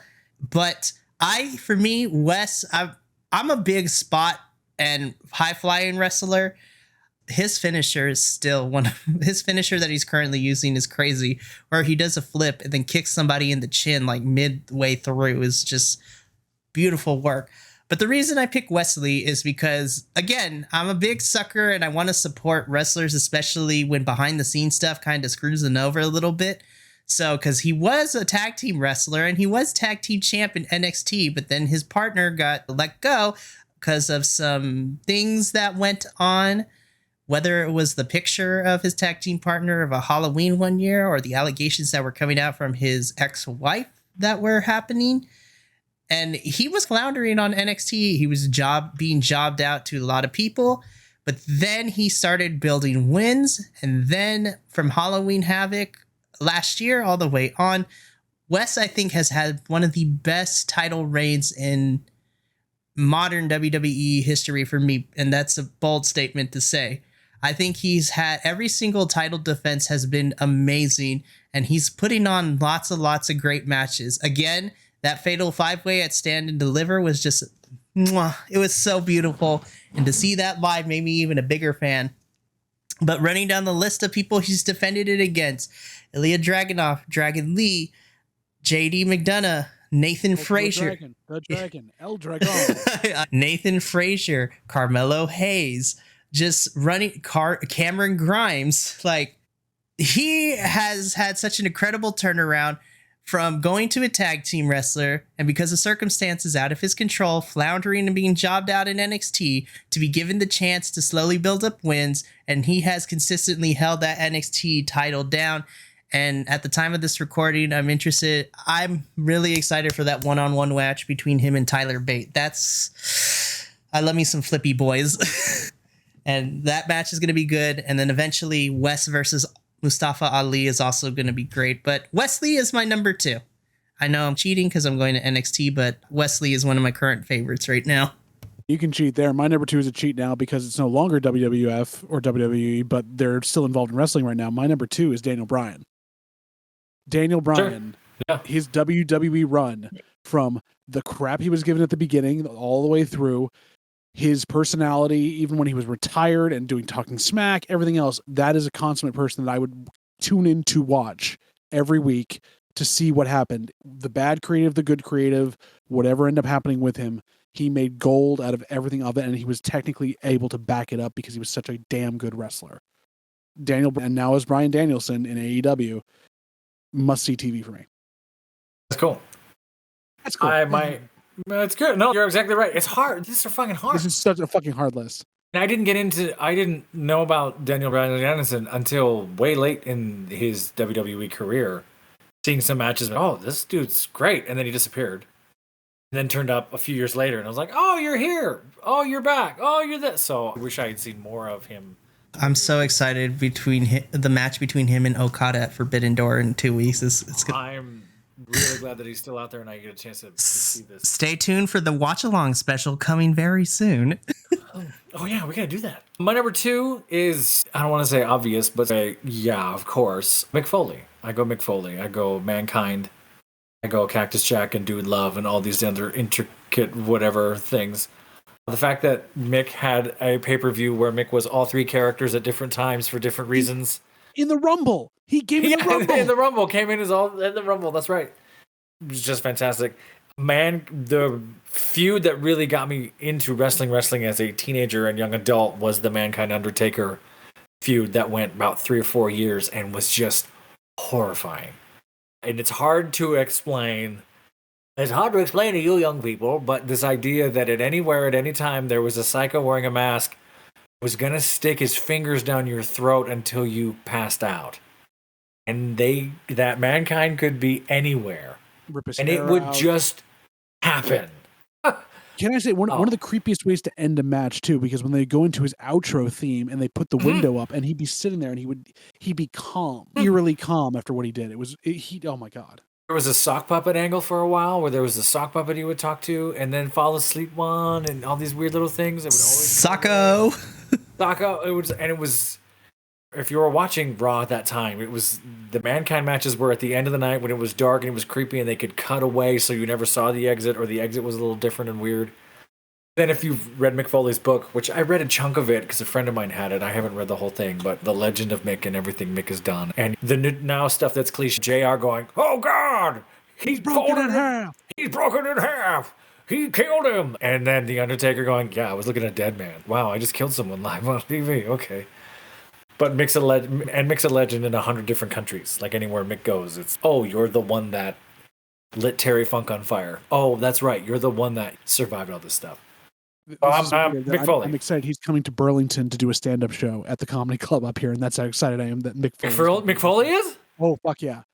On the anniversary of the King of the Ring show, which is, it's the 25th anniversary, he's doing a show up here at the Comedy Club. That's awesome. Tell me you're going. Guy? Is he in Vermont? No, he's just in Vermont. I don't know why he's in Vermont. Tell me you're going. Because it's Mick Foley. Like, at this time, we're going to set up a GoFundMe so we can have JVL cover that as an IRL special report. I would have paid $100. I can get a meet and greet with him and get him to take a picture with me and talk to him for a little bit. This is a tangent and you'll understand this. As a character, Mankind was the most disgusting, disturbing, ugly, what the hell is that thing? Cactus Jack, you were just like, that's just some dude who lives in a van. Dude Love was like, you think you're hot, but you're not. But if you see the real Mick Foley, you're like, you're a handsome dad bod guy. Look at you. Who are you? He has also raised the sweetest kids too, because his daughter is so sweet and lovely. And he's just a down-to-earth dude, and he genuinely cares about the business. Yeah. He doesn't let allegiances sway him. He's going to say things like, this is great, this is not, and he always gives kudos to everybody. He was just on the new Dark Side of the Ring about Chris Candido, and hearing him talk about Tammy and Chris was breaking. I got to watch this. So that's my pick right there. Number 2. Damn, how am I gonna? That was heartfelt. I'm not sure I'm gonna fill this one up. My number 2 was debatable. My number 2 is Dave Bautista. See, I wanted to put him on my list. Go. I love because the biggest reasons as a kid, the move, his spine buster popped me as a kid. Watching him throw that move out, and then just watching the way he wrestled and everything that he did when he was a heel, when he was a face with Evolution, when he turned on, which will hero number 1, everything that he did. I really loved what he did everything that he did. And then when he came back, his little wave that he did when he left the company for the final time, even his last match against Triple H when he officially retired. Give me what I want. Give me what I want. He was really good no matter what he did, and now he had great acting chops as we're seeing now what he's doing in the Hollywood world. In my opinion, the best wrestling transition to actor I've seen. Just all around awesome. He's a great human being as well. Dave Bautista is considered the best wrestler turned actor, period. Yeah. Incredible. And it's when you look at the film work he's doing, it's oh shit. Like The Rock is shticky and does great comedies, and John Cena's out there, and He Who Shall Not Be Named was doing shit in the 80s, and look at all these shticky things. Roddy Piper. Like here's this movie. Roddy Piper's movies were fine too. Yeah. I mean, watching them not so much. They live. Dave Bautista's doing dramatic leads. Watching him do the movie, I don't remember what it's called. The movie where it's like one of you guys have to kill each other because an apocalypse is happening. Yeah. Oh, the Knock at the Cabin, yeah. That movie was so good. Like he can play those dramatic roles, but he also can play the big, meaty, strong guy that The Rock does. He did both in Blade Runner 2049. Yes. I was told not to see this. Should I see this? You should watch it. For nothing else, for the opening scene with Dave Bautista in it. Yes. Being a replicant, and like the heartbreaking scene, which turns into the most violent scene in the world. It's really good. Because I was told by nerds not to, and that's fuck nerds. I'm a nerd. Watch it. We're the only nerds who matter. Fair. The council has spoken. When I was going through my phase of I want to be a professional wrestler, I wanted my moveset to be based around what Dave was doing. Spine busters, like spears. It's some of my favorite moves. I don't want to use a spear anymore, unfortunately, because fucking everybody uses that move now. But you do the mini bomb? Oh, the mini bomb. The Batista bomb, of course, the sit-out power bomb. I wish he stayed standing when he did it, but the sit-out was cool.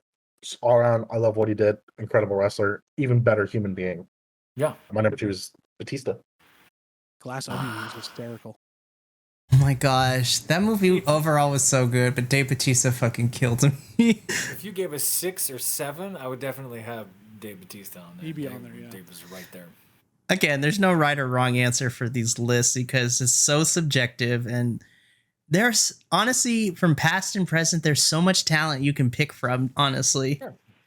And even what's great is, and this is a little bit of a tangent, but because of how many promotions we have now, you see all these older people from like the 90s and the early 2000s are finding success across other brands and things like that. Like Mr. Billy Gunn, Daddy Ass is so over in AEW.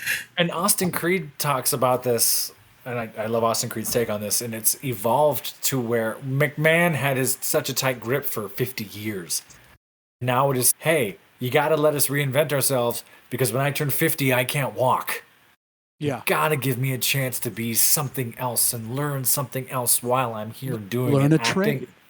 Yeah, acting is an easy quote-unquote transition because, oh, look, we'll put you on the camera. There are some guys that have gone into stunt coordination and a bunch of other stuff because they can't like, choreograph. There's also people I'm just like I always will bring them up to, but the way that, and this is also a tangent too, because you could see the mark that a lot of these professional wrestlers have had on some celebrities. Like we talked about this earlier a little bit, but Stephen Amell is a huge fan of professional wrestling. And at first, when they bring in celebrities in WWE, it's just like, yeah, it is whatever. I still, if of the minority that Snooki did not do that bad during her WrestleMania match.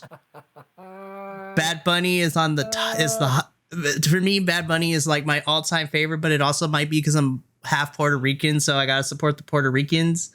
Johnny Knoxville shows up. That was great between him and Sami Zayn, but all these G? Snoop Dogg's a real one. Celebrities show up and are actually all in on it. Stephen Amell is the one that I always go to. Him and Bad Bunny are like the two. If you want to see good celebrity involvement, like they give a shit, those two. Like as silly as the match was between Stephen Amell and Stardust, like that was a silly match, but man, did they do well. And now he's producing like his own wrestling drama series, and CM Punk of all people was involved in this show, and just getting independent wrestlers to be part of the actors as well as Stephen Amell is doing the Lord's work. But that's a side tangent. Number one. Go ahead. Can I be the old man and go, back in my day, my favorite celebrity person you had back there was Leslie Nielsen in your house doing the Naked Gun thing and like looking for the Undertaker, which is the funniest fucking thing ever. Wasn't Mr. T did a celebrity ref a bunch of times in the 80s? That was the big, come on out here and ref this thing. He was in the main event of WrestleMania 1. Yeah, that like right in the middle of that. One of my other personal favorites too Tyson was the fun one. R.I.P. to Betty White, but Betty White always had me cracking up when she was guest starring. Like Jack. Oh my gosh. Him and Jay Cargill had a tag team match against Cody and Brandy, which was something I never thought I would see in my lifetime. This is a whole different list of best celebrity whatevers. But like Dennis Rodman had some actually solid. So what a fucking weirdo, but yeah. Weird, but like matches I remember watching. This is amazing. What the hell? I think we found we could talk. Yeah. I was like, I'm writing this down. I'm writing this down for a future topic. A whole episode about all this stuff. Okay, number one. Mikey, number one. WE. Yes, I'm aware of that, JVL, right here. I mean, if it's not obvious by my shirt, my number one is going to be Eddie Guerrero. And here's why, okay? Listen. Why? Here's why. Quick, John, smack your head. Speaking of which, John, Professor, I got to send you this picture that I saw earlier because Simon Miller was wrestling earlier today and he's dressed up. Are you familiar with One Punch Man? Yes, hello. That's my logo here on Discord. Okay, I forgot about that for a hot second. But anyways, I'm gonna send you this picture because Simon Miller. Right no, put the video back on. Put the video back on. God damn it! The editing is gonna be so hard for the video. Anyways, sorry, John. Joff, I love you. Anyways, so I'm gonna send you this picture. But Simon Miller was wrestling today, and he's literally dressed up as Saitama. It is the best thing on the planet. So good. I'm gonna put it in the chat, but my number one, Eddie Guerrero. For me, this is the personal bias. Outside of Rey Mysterio, Eddie Guerrero was one of the other few Latin wrestlers that made big headways in Vincent Kennedy McMahon's WE. Because let's be honest here, like all the current roster of Latin talent usually either get thrown as the saucy Latin lover, which is a trope that most of us hate, Or in some cases, they are also the foreign exchange student archetype where they don't speak a lick of English and then they get made fun of because they only speak Spanish or have an accent, which I'm not down with. But Eddie Guerrero, for me, is one of those wrestlers that I looked up to as a kid, even going back his history. He was one of the few that always got mentioned in my household, only because his body of work it was great. And again, another redemption story because he got let go. He got his shit together, came back, was on the rise, found so much success. And it was just unfortunate that he passed away the way he did, because it was just like, I think that's what the heartbreaking thing is for me too. It was like nothing super crazy. It just happened that he had a minor. He fought super crazy. But it's just sad. And also, as weird as that, he was part of one of the most iconic rivalries for me, just as from story. And I'm like, this story makes no fucking sense, but I'm here for it. The custody of Dominic was such a weird storyline. But for me, it worked because Ray and him were so close in real life. They're like, this is stupid, but you know what? It makes it easier because like they are actually family. Dominic knows both of them.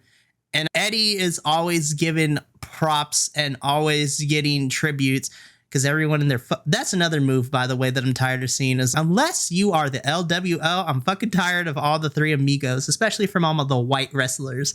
Like, sit down. You don't... No, I don't want you doing that. Logan Paul.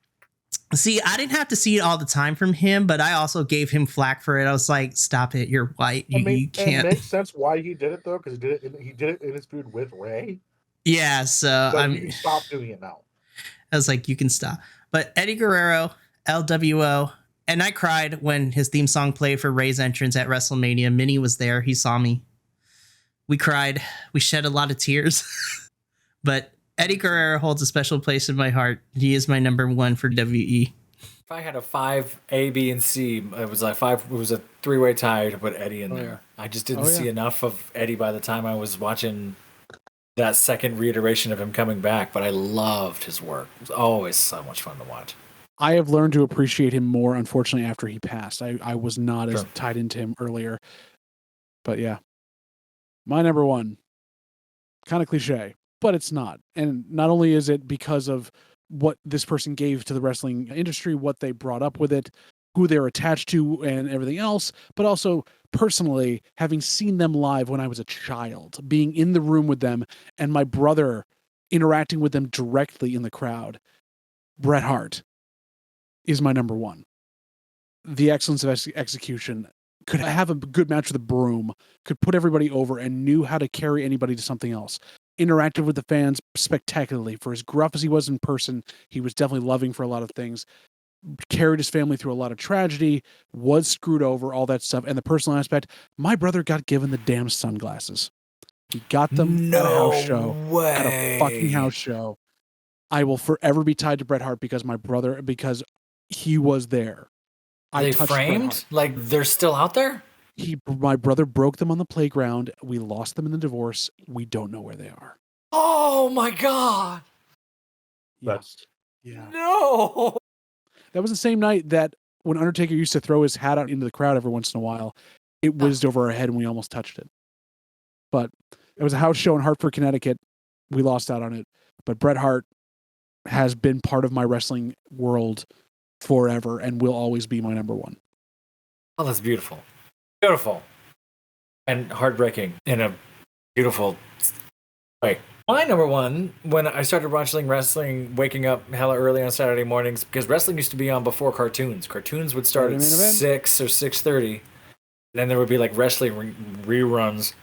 And I remember like Ricky the Dragon Steamboat and Ric Flair matches and early original face paint Sting and all kinds of stuff and just random shows that would play out here in California. It was probably WWF reruns at the time, but there was also like Ohio Pro and territorial stuff that would play in the mornings.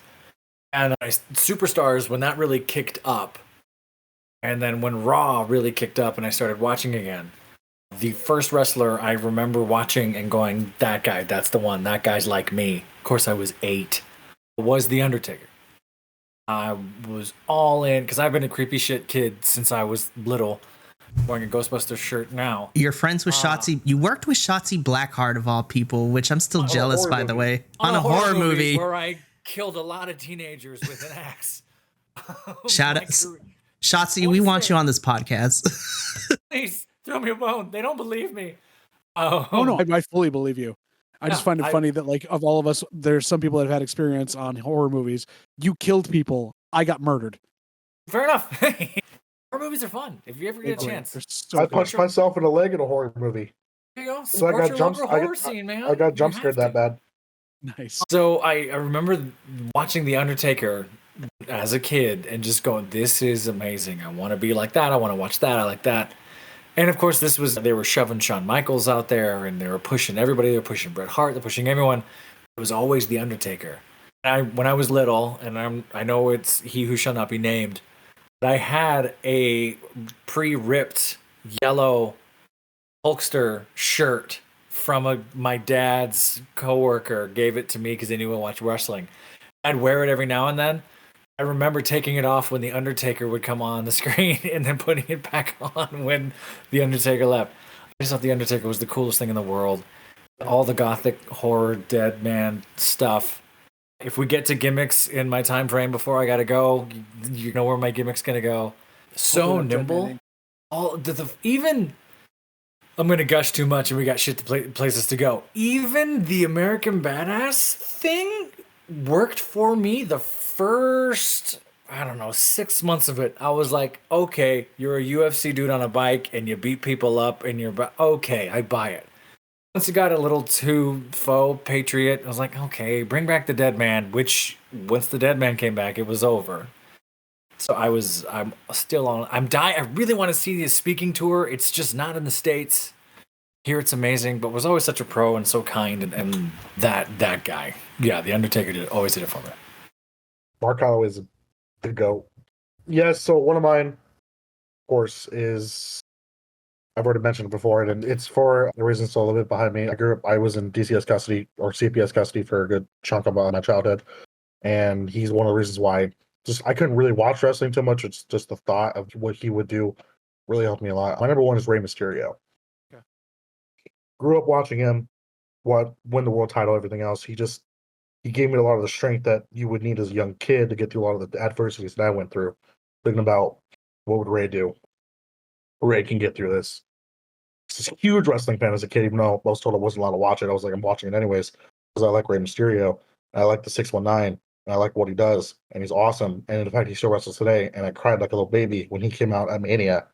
Just above and beyond, he is my number one and will always be my number one. And I'm happy he's in the Hall of Fame and he's getting all the things that he recognized and he deserves.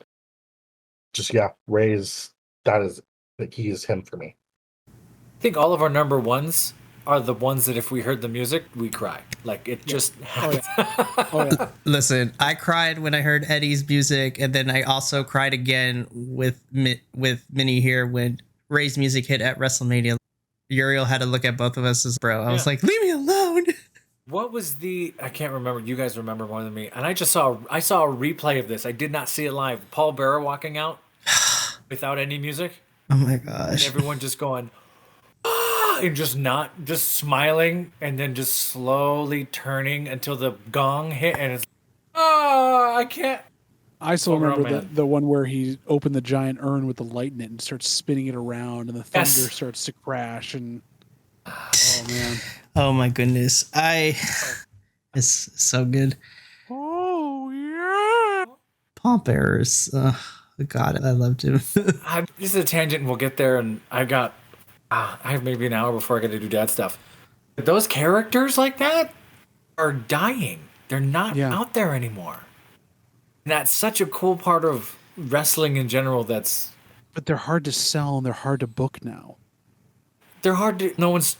Again, not to always sound like I'm getting on my acting high horse, but you just got to get a character actor that can nail a character like that down, and it's gonna work. They had one for a while. WWE had Bray Wyatt who could do that and wrestle, and they couldn't book the shit out of him. And we'll talk about this more, but there's other ones that I feel are right there if they just did it a little different. Alrighty. So we just spent like a good hour on just this list alone. On just this. And we had 7 things we had to write down for Mikey. Top 5, 7 different topics. We got through one, and it's a third of the podcast already. We got through half of one. Okay. Do you want to just pick one more to go through, and then we're gonna have to part 2 this thing? We could. We can also speed run if we like. Why would we do that? That's true. This is the Get to Know Us podcast. Why would we speedrun? People All right. This is the Get to Know Us and why we like our things. Okay. You hate what we are about to say. Fuck you. Damn. All right.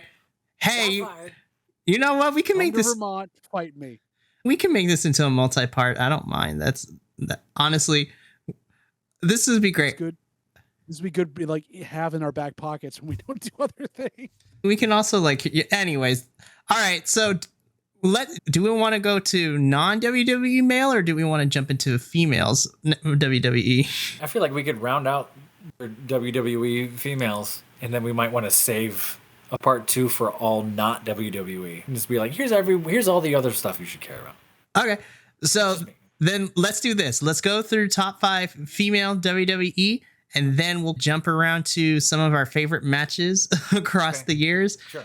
And then next time we can save a part 2 for top male, top female, non-WWE related, and then get into characters and characterizations and just moments and things like that. All right. Let's see how far we get. If anything, we can also use the watch along in 2 weeks. The Undertaker. All right, here we go. So number 5 for WWE. Number 5 for me, and this is WE, so I learned my lesson because JVL won't let me forget it. Anyways, I have stopped talking about this, Mikey. I don't know why you keep bringing this up. Because can you stop bringing it up and actually just do the list? It'd be nice if you did the list for once. Just let the list go. This is a hate crime. You flipping me off is a hate crime. Anyways, all right, number 5. I'm probably gonna get some hate for this because most people put her as the number 1 at the top of the list, but my number 5 is Trish Stratus. Interesting. Here's the thing. Because we're also looking at current women too, how do I put this nicely? The current women, minus Vincent Kennedy McMahon getting his sticky fingers on some of the women's booking, I feel like a lot of the modern women have been better booked. At least Triple H has booked the women in Black and Gold NXT better than the history of the company. But I have to put Trish Stratus on this list because she is literally one of the few women in the 2000s that literally put women's wrestling on the map for WE, and she took it seriously, and that she wanted to do everything she could to get the women taken seriously in a time where it was bra and panty matches pretty much every other week. Trish's body of work Trish has had some of my favorite rivalries. Obviously, the ones that gets brought up a lot is her and Lita's feud as one of the best women's feud of that time. I really enjoyed it, but I actually think the feud that kind of solidified me as a Trish Stratus fan was her feud with Mickie James. Because I think both of those women, and Lita too, you're going to see those 2 women somewhere in this list because let's be real here. But those 3 in particular were the pillars that made WWE fans be like, oh, women's wrestling can actually be really good. It's not about scantily clothed women or half naked things and things like that. And I have to give it to Trish as well because she was given some shit as well in terms of what she had to do. I think she was involved in that mud wrestling match where she in interviews has stated that it's the worst match she has hated in her career because it was so demoralizing. It was so degrading, but she did what she had to do because it led to her actually being able to get more opportunities for her and the women to be on TV. And the fact that she was part of the first ever women's main event on a TV show, which was bonkers at the time. But Trish Stratus is my number 5. I hope that she gets a better story now that she's back, because right now it's not working with me between her and Becky at the moment. But that's because it's just meandering a little bit because we're just building towards Money in the Bank. But I'm hoping that after that one's over, we can get a solid build. What is eventually, I think, going to be her versus Becky at SummerSlam. But Trish Stratus, my number 5. Oh, it's me. Sorry. Now, my number 5 is for nothing other than just personal preference because I love watching her work and it's a current wrestler right now.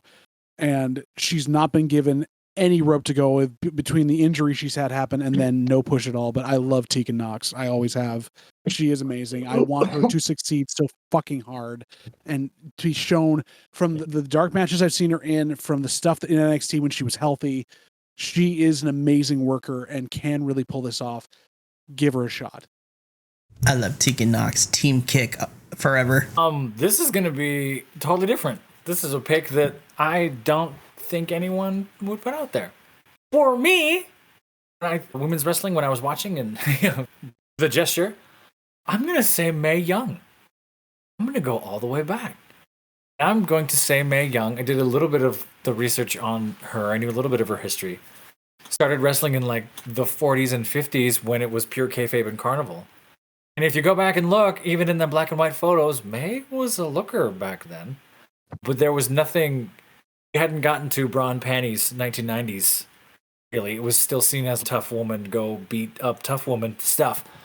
Had a career, had a great career, was away for 20 years, lived a life, and then came back in the late 90s and had these interests with her, the fabulous Moolah, who should be on this list, but I had the edge. And just kind of what Mikey was speaking to a little bit was that women are more than just a gimmick or a shtick they are characters and performers. They're doing the physical acts. They're doing everything we expect the men to do, and in a lot of cases doing it better.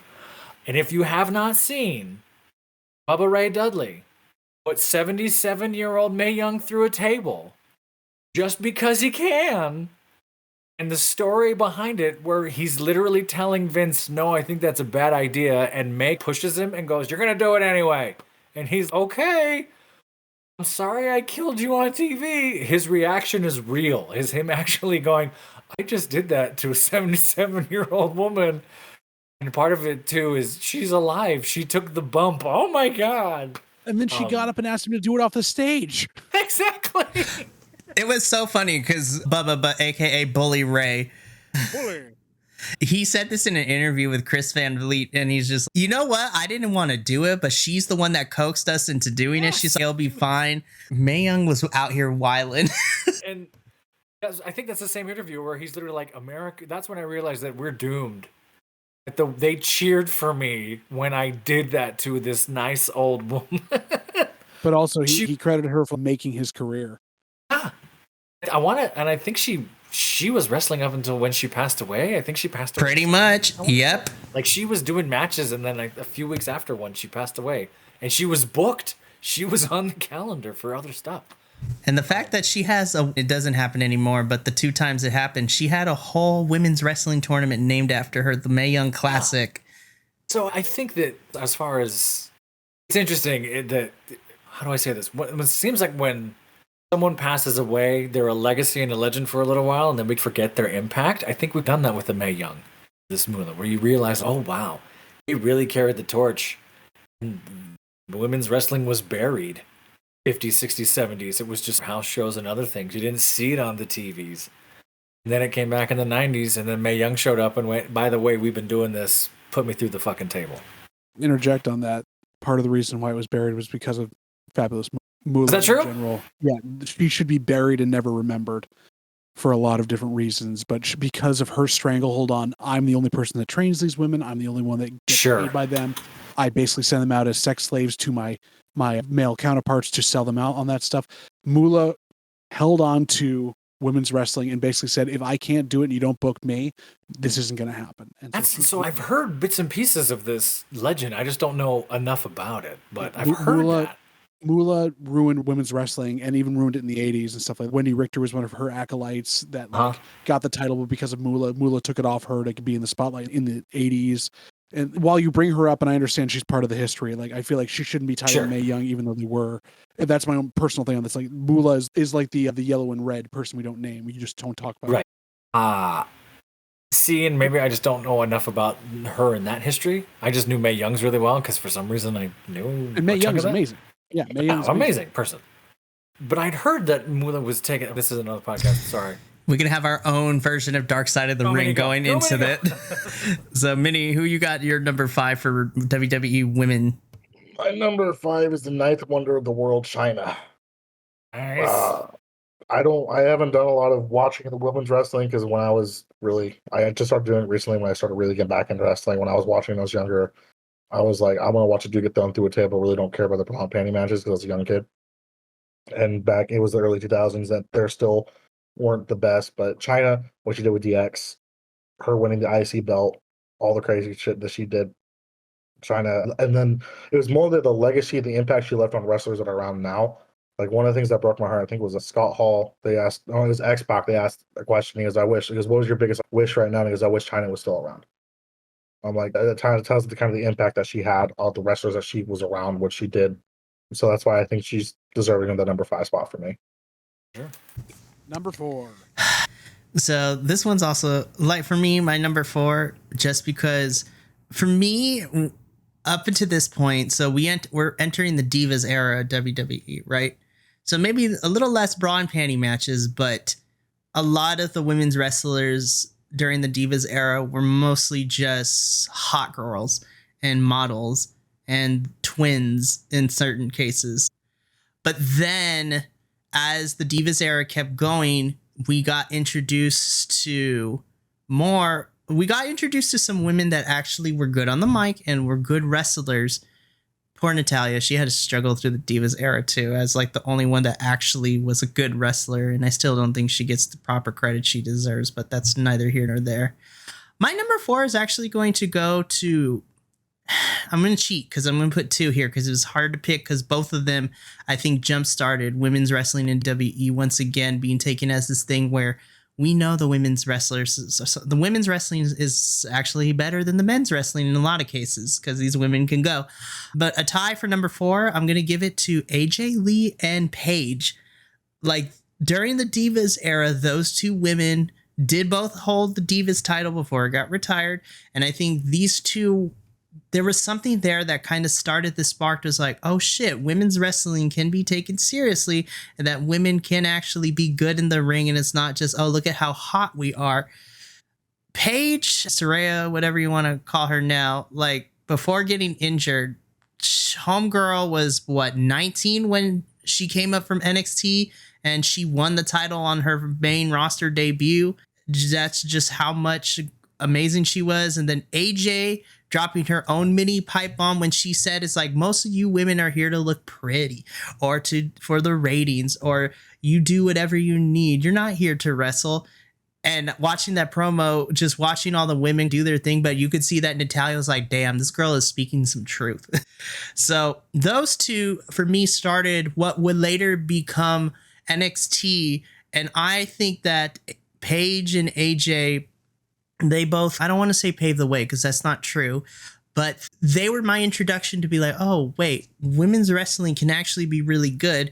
Because then later on, we would get in NXT, we would get Charlotte, Becky, Sasha, Bayley, which would then lead to what we have in Bianca, Raquel, Liv Morgan. Like those 2, I put like what showed me as a person be like, women's wrestling can be taken seriously, and that when given enough time, they could put on some solid matches and eventually actually be a lot better than a lot of the men's matches that were going on at that time outside of like your heavy hitters.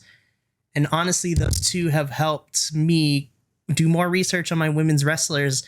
And that's why I'm such a proponent of those 2, because they made me fall in love with women's wrestling again.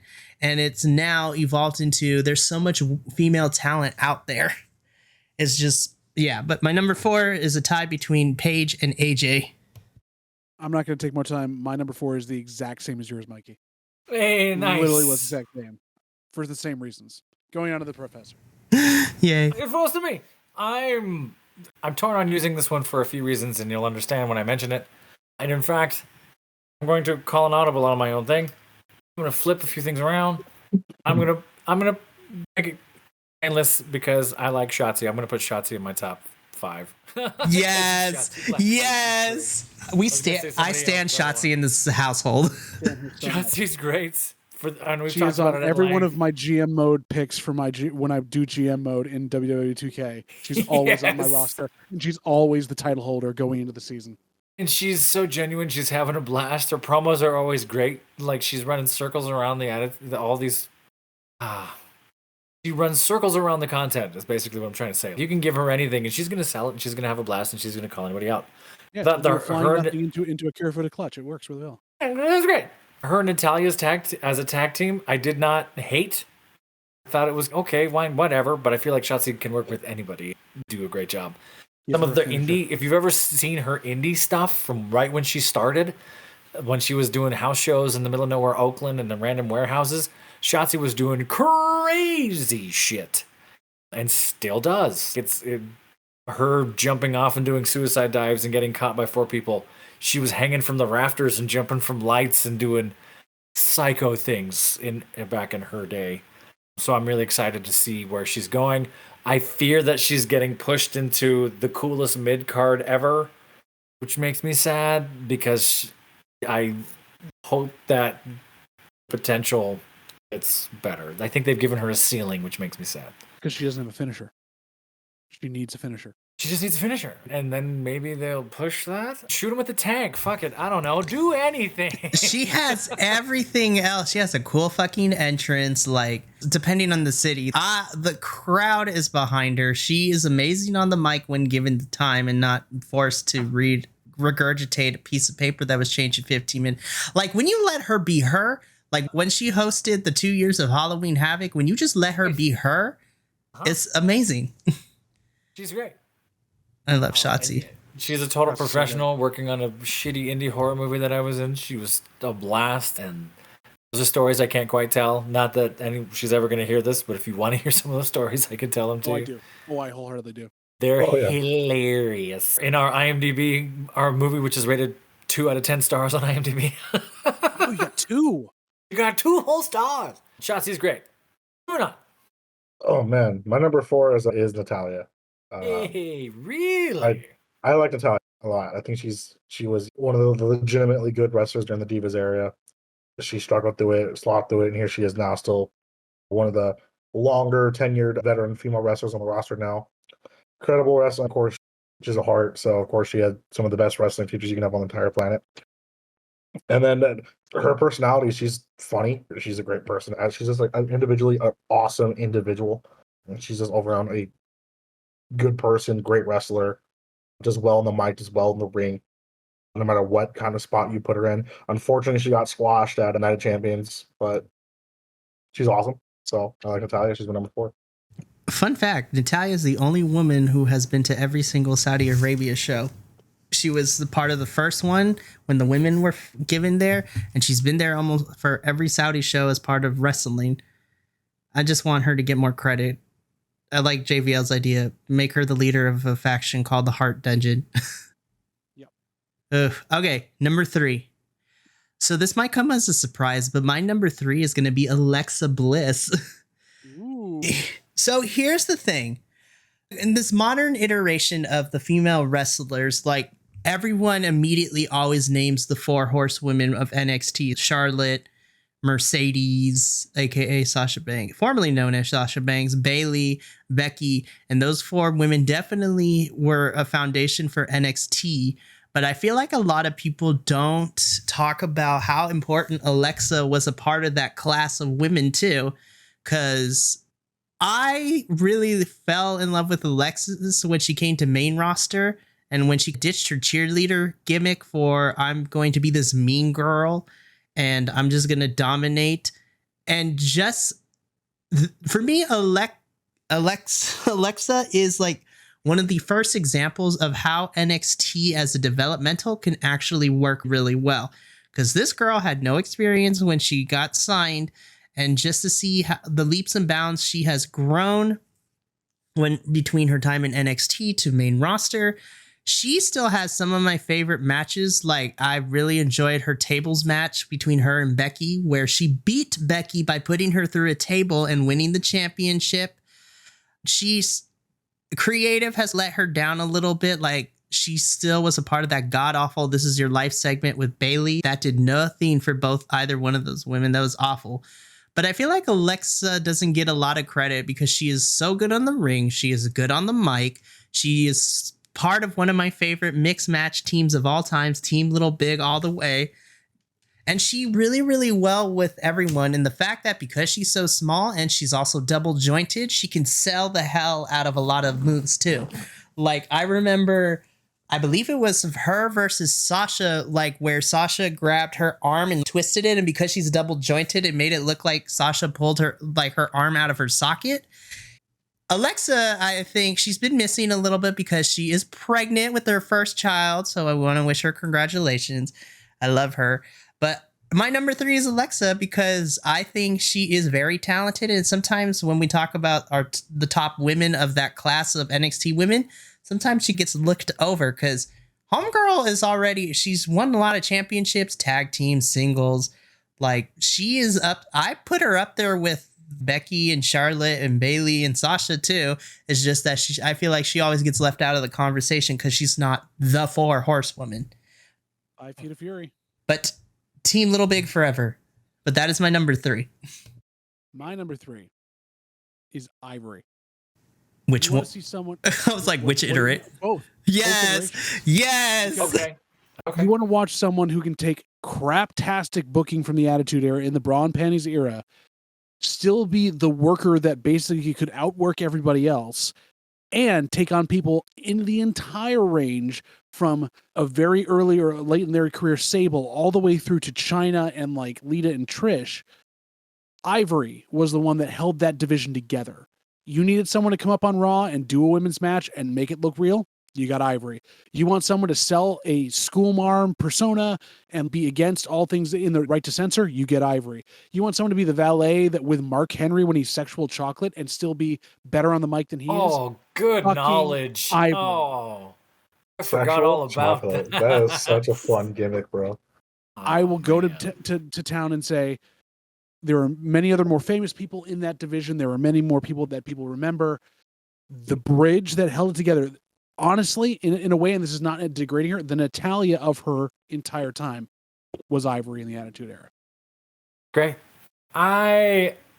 Hearing all of your picks, I'm changing my mind and moving all my things around. And this is someone who I didn't watch a lot of them during their second reiteration. I knew their original reiteration, and they've been in and out of wrestling in general, but they've been known to have one of the greatest personalities in the business, period, and be a spokeswoman for all wrestlers and wrestling in general, and that's Molly Holly. Molly Holly is just a genuinely cool person. Simon Miller did an interview with her not too long ago, I want to say, and it was just like, wow, you're just the nicest person ever.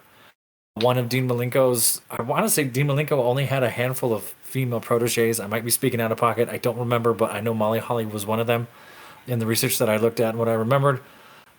Yeah, that's really, I'm trying to think of more specifics, but I know we're up against it. Just such a cool person.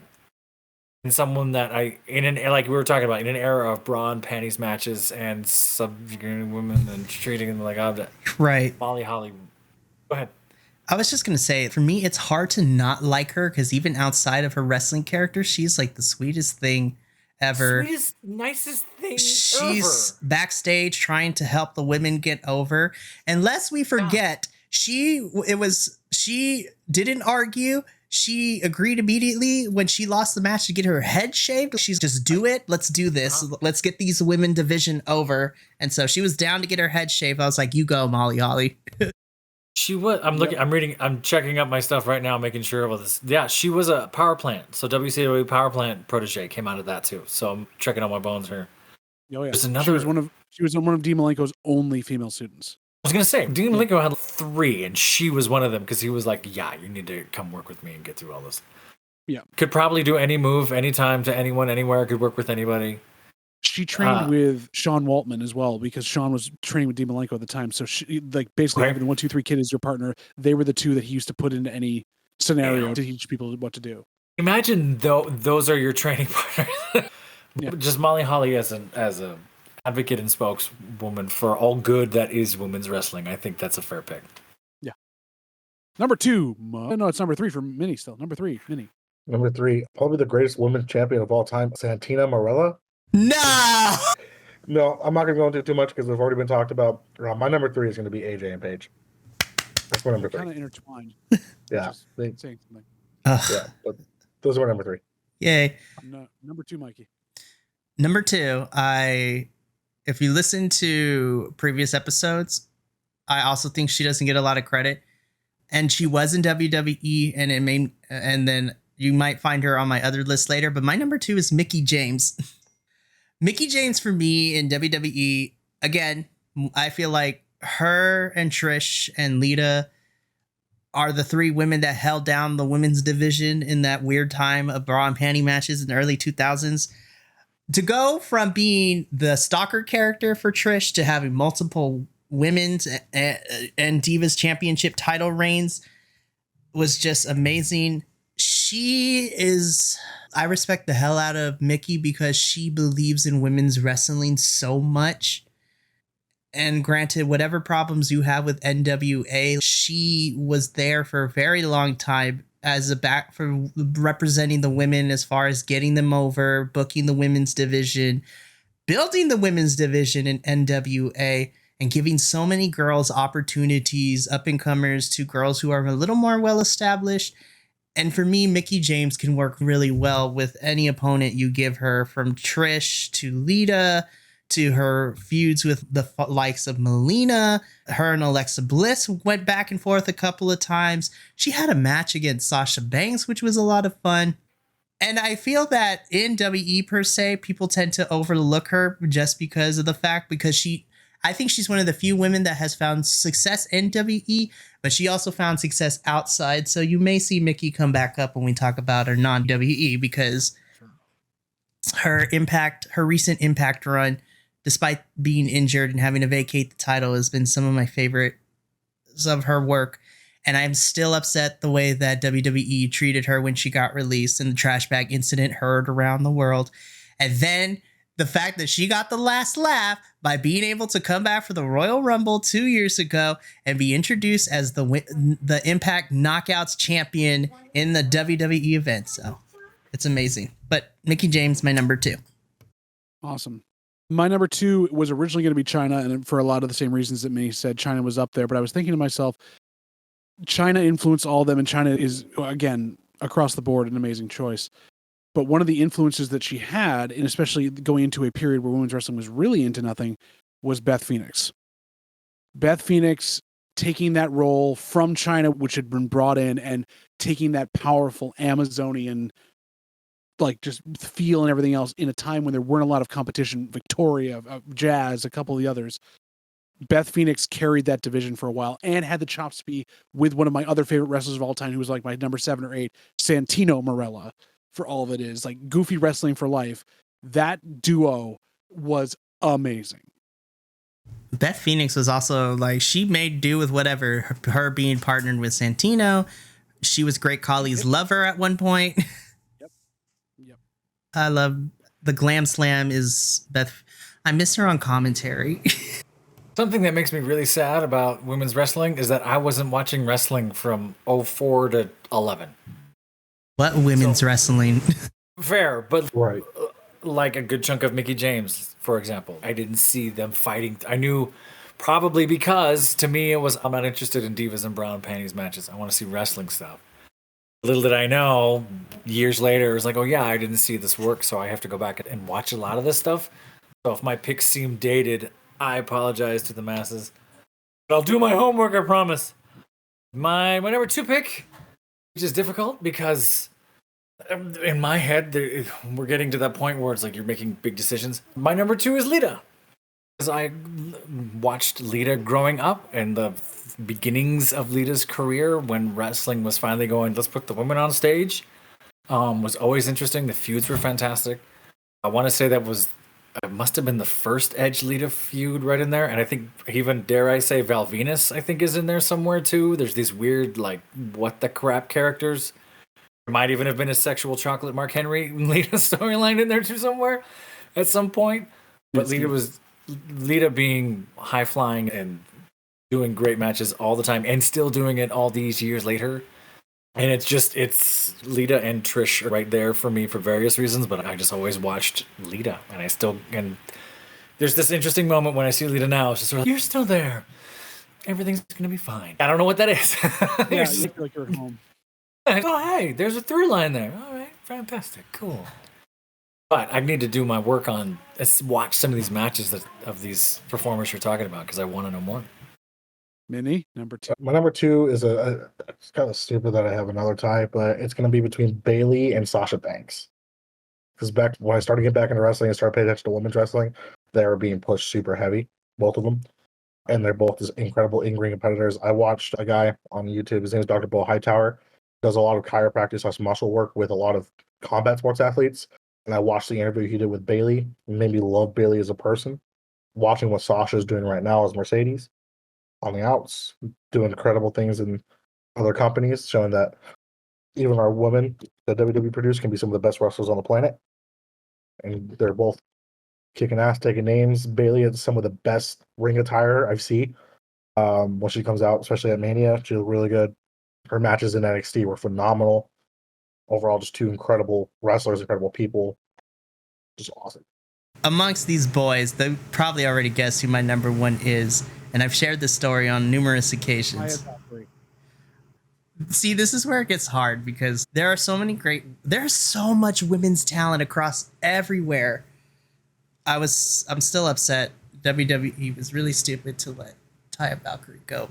But it's no surprise to the listening audience and to these boys. My number 1 is Bianca Belair. Here's the thing. It's not a surprise.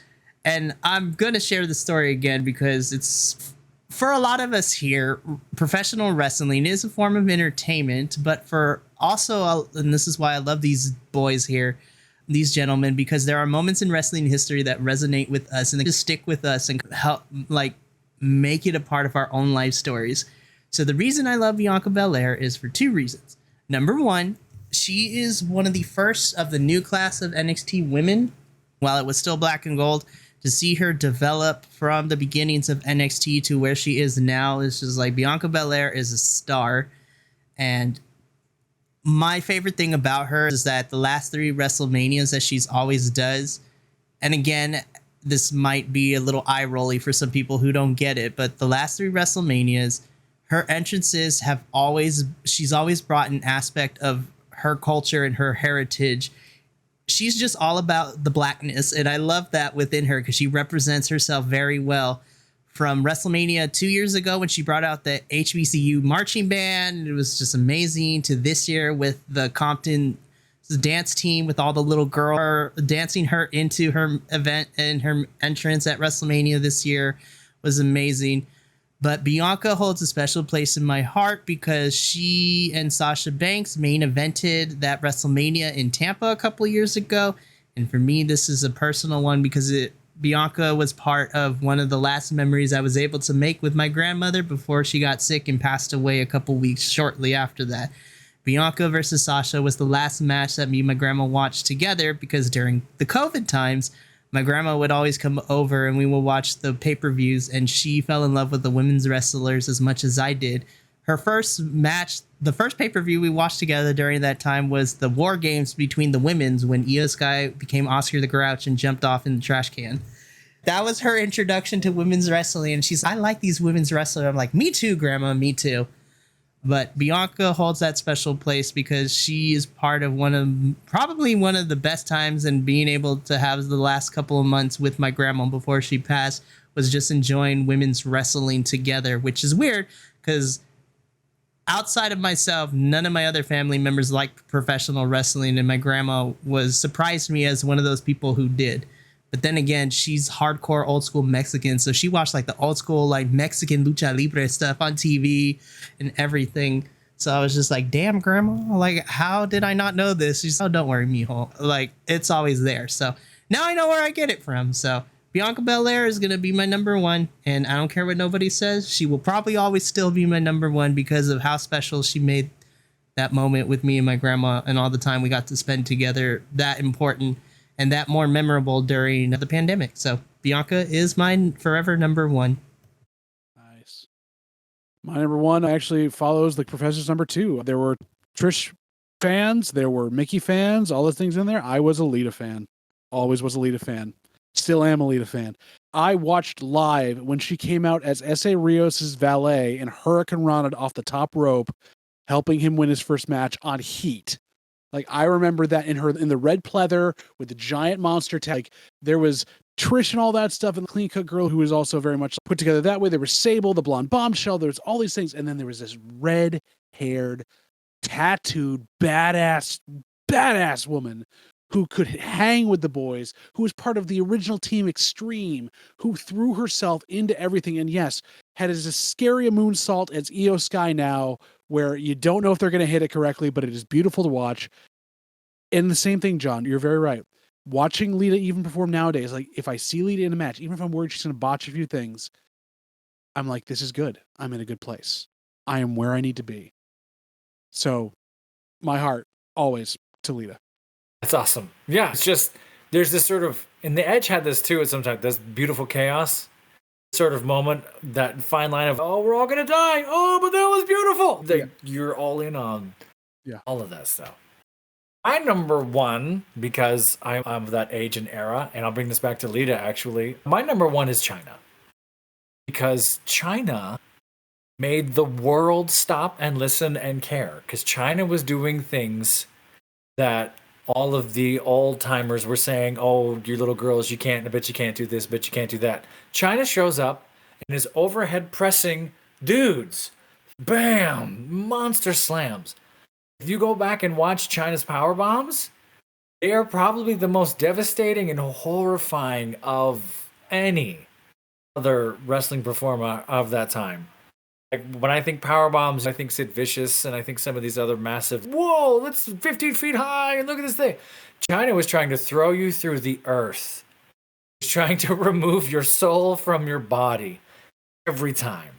If you watch, I did a little bit of a deep dive. If you watch the 2001, I think it's Judgment Day or one of those, who knows what it is, where it's China and Lita fighting for some random championship. I'm not even sure. That match is insane. Well, and you're just waiting at any moment. Bumping her ass off for China. Oh, at any moment. Yeah, the selling is fantastic. China was the first woman in the Royal Rumble. Eliminates Mark Henry. We're back to sexual chocolate. 3 for 3. A hit. Everyone may or may not know the notorious story of China punching Mick Foley in the butt, as could not do the groin shot, and Mick Foley going, I don't know what just happened, and China going, yeah, I think my hand just disappeared into Mick's ass, just being there for these crazy ass moments.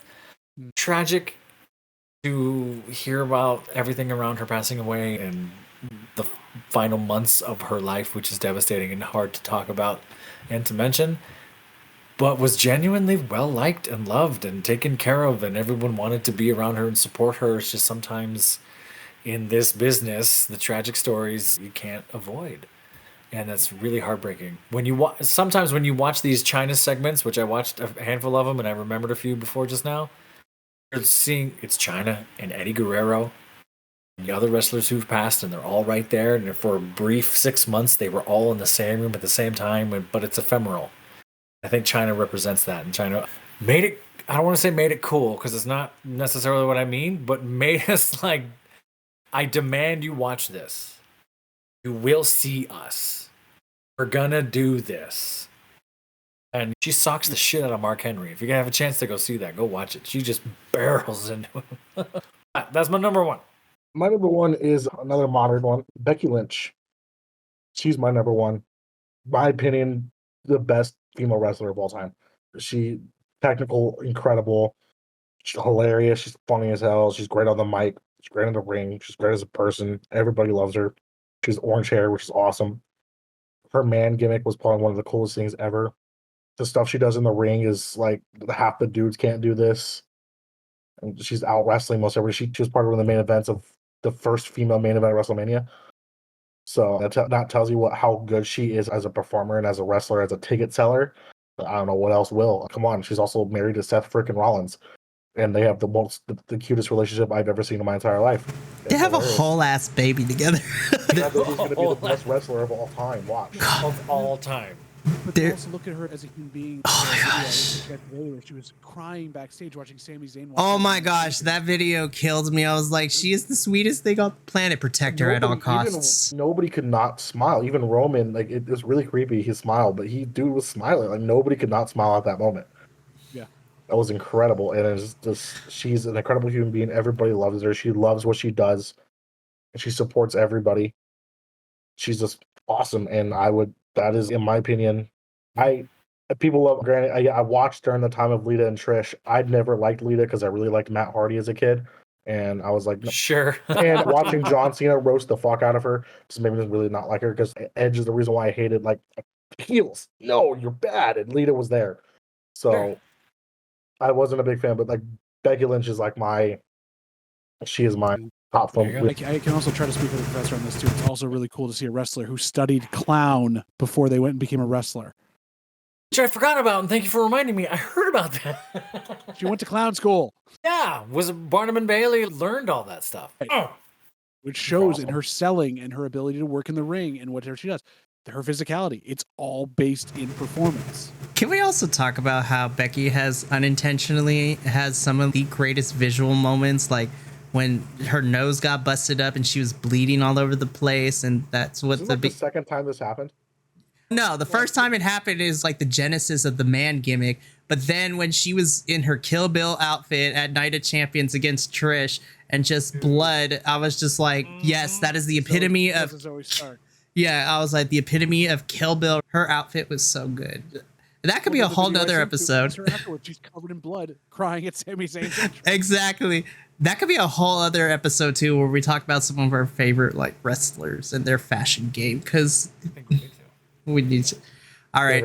Yeah. I'm I feel like being we could do a I'm being podcast summoned to help, so I gotta go. Yes. Summoned. All I'm right. being summoned. Professor- We need to revisit all the homework lists. Yes. And make this some sort of. We will make this into a multi-part series, but Professor, if you're able to, I'll see you in 2 weeks, because we're supposed to be watching the Forbidden Door pay-per-view. All right, I'm gonna make that happen. We'll figure it out. Try Yes. my best to do it from the plane. You're gonna be on a plane? Flying back That's from right. Chicago. That's right. It's gonna be hella weird. I'm going to try to see indie wrestling in Chicago when I'm there, though. Yes, you better do it. Then I guess this is a good. Go ahead. Sorry. No, I was gonna say there's indie promotions that are in like warehouses and dive bars all over the suburbs. Oh, yeah. They're Oh, yeah. out there. My friends do the burlesque shows at them, so I want to go see them and then see the wrestling. Oh my goodness. We talk burlesque. We all know the same people. We know you guys, right? We know all this. We can also. We're gonna have an after hours extra special for Patreon only, because I was like, I need to hear these stories, because Oh, there's some stories. JVL has promised me stories and I have yet to get them. Well, we got to book a late night Patreon. Here's all the dirt stories. Please don't. No longer. Here's what running I for can public remember office. of the night. Exactly. But I think this is a good stopping point, because I don't want to do this. I don't want to continue on without the professor, but I'm going to see if Adolfo can do like an addendum episode where whoever can join me, we get his top 5 male and female for WWE, because I want to hear his takes, because he's just important to all of this as the rest of us are. Like, I can't do this without you If four. you leave now, your editing gets all messed up. Don't leave now. Let me do the outro, and then please don't. Joff is doing this No! God damn it. Anyways, this has been another exciting episode of the Bi-Conics. Next regular episode, we'll be continuing on with our favorites in professional wrestling, but the next immediate thing is stay tuned for the Bi-Conics Wrestling Podcast YouTube channel, where we will have a special video of us watching the Forbidden Door pay-per-view between AEW and New Japan. It's going to be a great time. Don't you fucking dare, JVL. I will come to your... JVL, hold on. No! God damn it! It was never me.